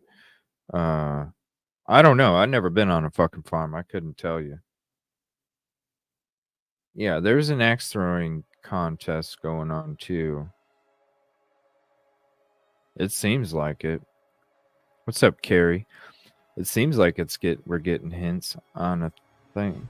On a thing farmers used to cut down the hay in the old days with a great big sickle. Yeah, but they wouldn't be carrying that fucking thing in there, right? Something that's farm blunt stabbing object that's blunt, heavy, and a really strong person had to have done it. Where did he get the info? I thought it was online. A mace is a blunt weapon, a type of club or birch that uses a heavy head on the end of a handle to deliver powerful strikes. Send me a picture, please. Real estate. Yeah, real estate. Go make that money, lady. Go kill it. Interesting to say farm. Yeah. A farm blunt stabbing object. What do you think? A hatchet, spiked axe, mace are scary and heavy? Maybe. I don't know, though. You'd think that there would be some... They would have said more than one weapon, I think, if it was that. Rocks in a sock. I love this class. I wish I could go to school. I would love to go to school for something. His parents lived on a farm on Johnson Road, didn't they? I don't know. I didn't go into Inan very much. Like oxymorons. Yeah, right, Danny? I think he's dropping clues, for real. Here's the link to this video if you want to check it out. We'll be discussing it more tonight. There's the link for that. Yeah. Send me some... I don't know. I'm not... I couldn't tell you. I couldn't tell you what the farm shit is. Oh, here's a... Thank you. Thank you, Katrina. These are all farm tools. I don't think any of those are blunt stabbing. Even this guy right here, I don't see that being a blunt stabbing object. I don't know. I'm not sure. Probably not. Probably not. Probably not. What's up, Gabe? It was, he said, farm blunt stabbing object. A blunt, heavy object, really strong person did it.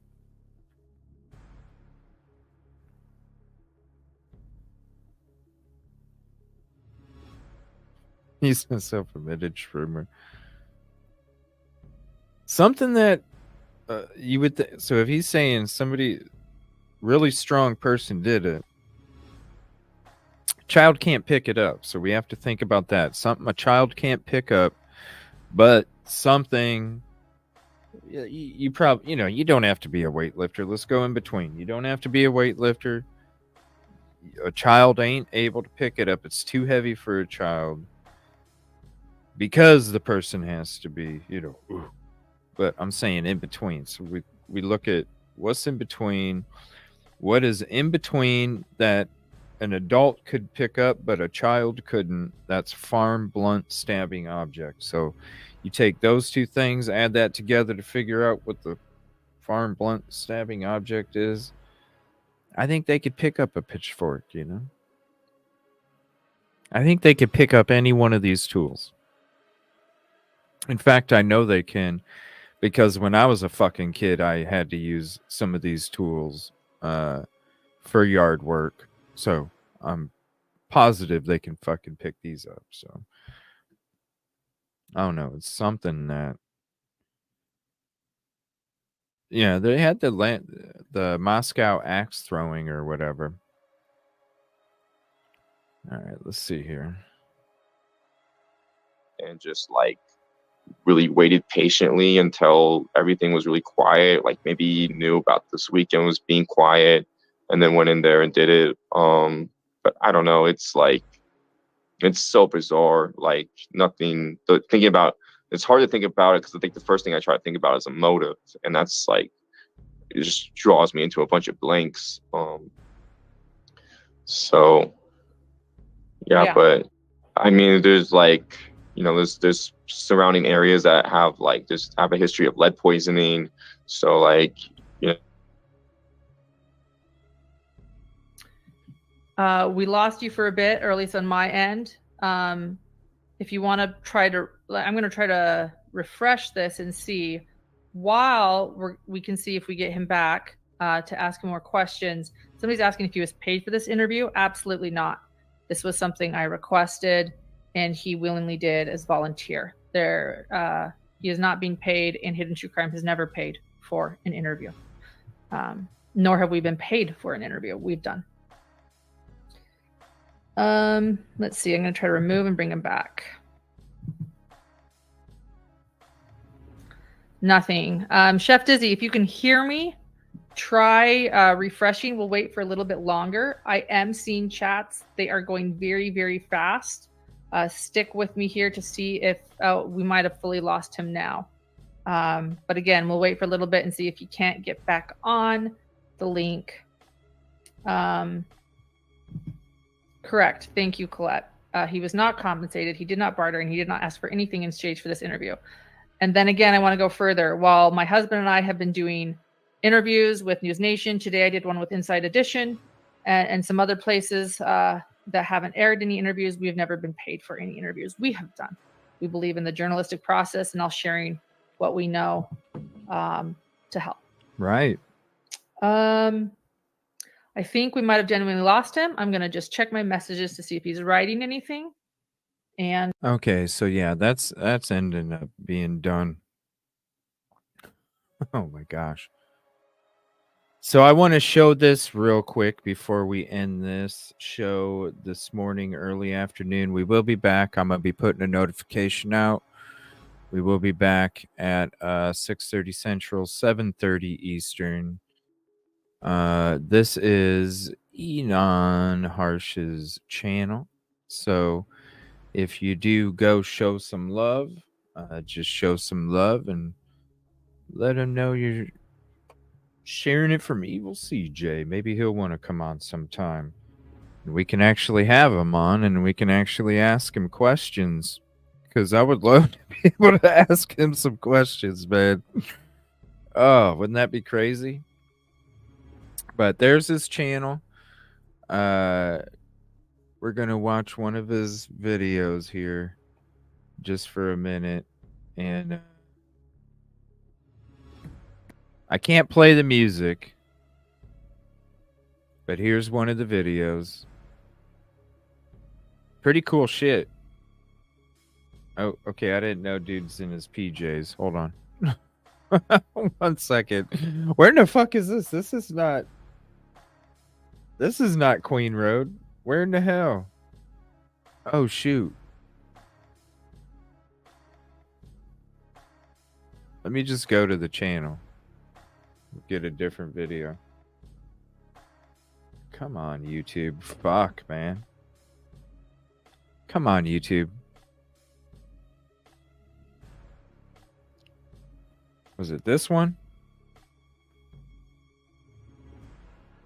Told them change that shit, put it on Rap City Basement. Yeah, I can't play it, but check this shit out. I mean, it is really cool shit. Look at that. Thank you. I appreciate that, Detective. Sorry it's all fucking bugged out. Oh, did she change phone again? Yeah. Well, I mean, he just dropped a video.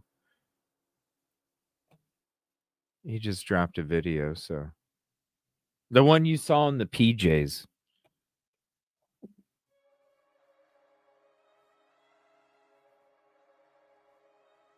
Isn't that crazy though to do all that shit and you got a fucking beard? That comes swipe the side of your face and then you're missing half your fucking beard or something. That shit's crazy though.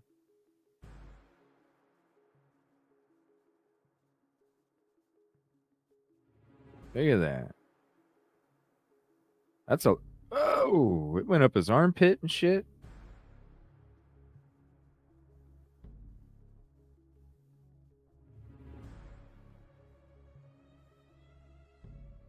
Crazy shit, man. I couldn't do it. Crazy shit.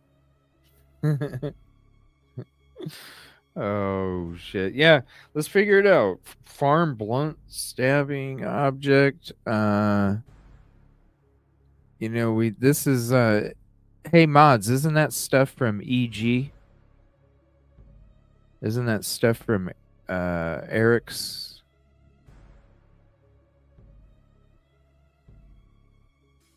Yeah, we'll look at all these tonight. That's a machete. A bat and a... Oh my gosh. Dude, that's what a fucking bat-shetty is?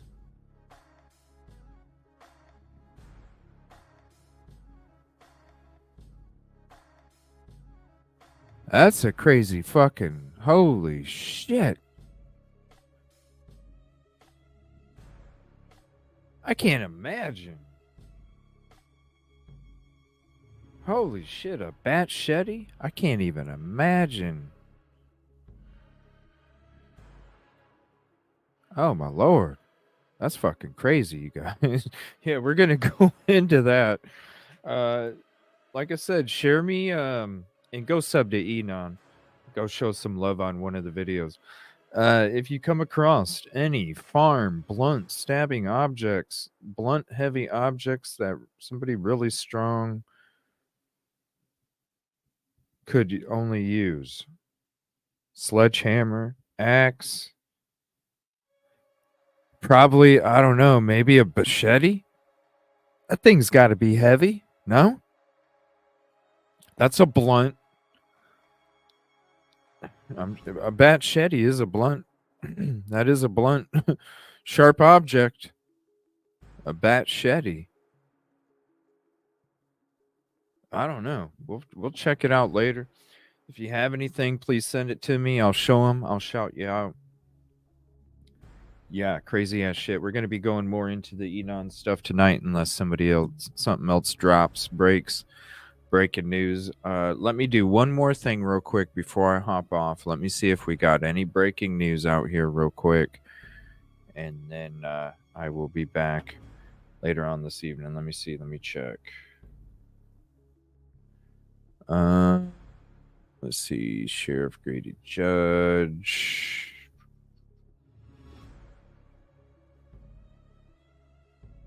All right, I'm not seeing anything.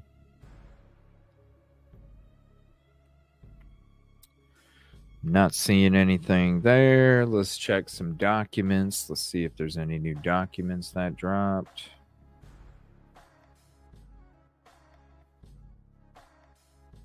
Man, that machete, I bet that thing is heavy as hell. Not the bat, but the shetty part mixed in with the bat. Oh yeah, I could definitely see a bat-shetty being heavy, and I can also see a bat-shetty creating blunt and sharp injuries for sure. Yeah.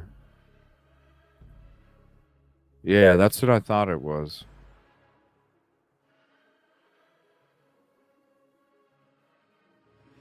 Well, I've heard the bat-shetty for a long time. Gosh, it's been...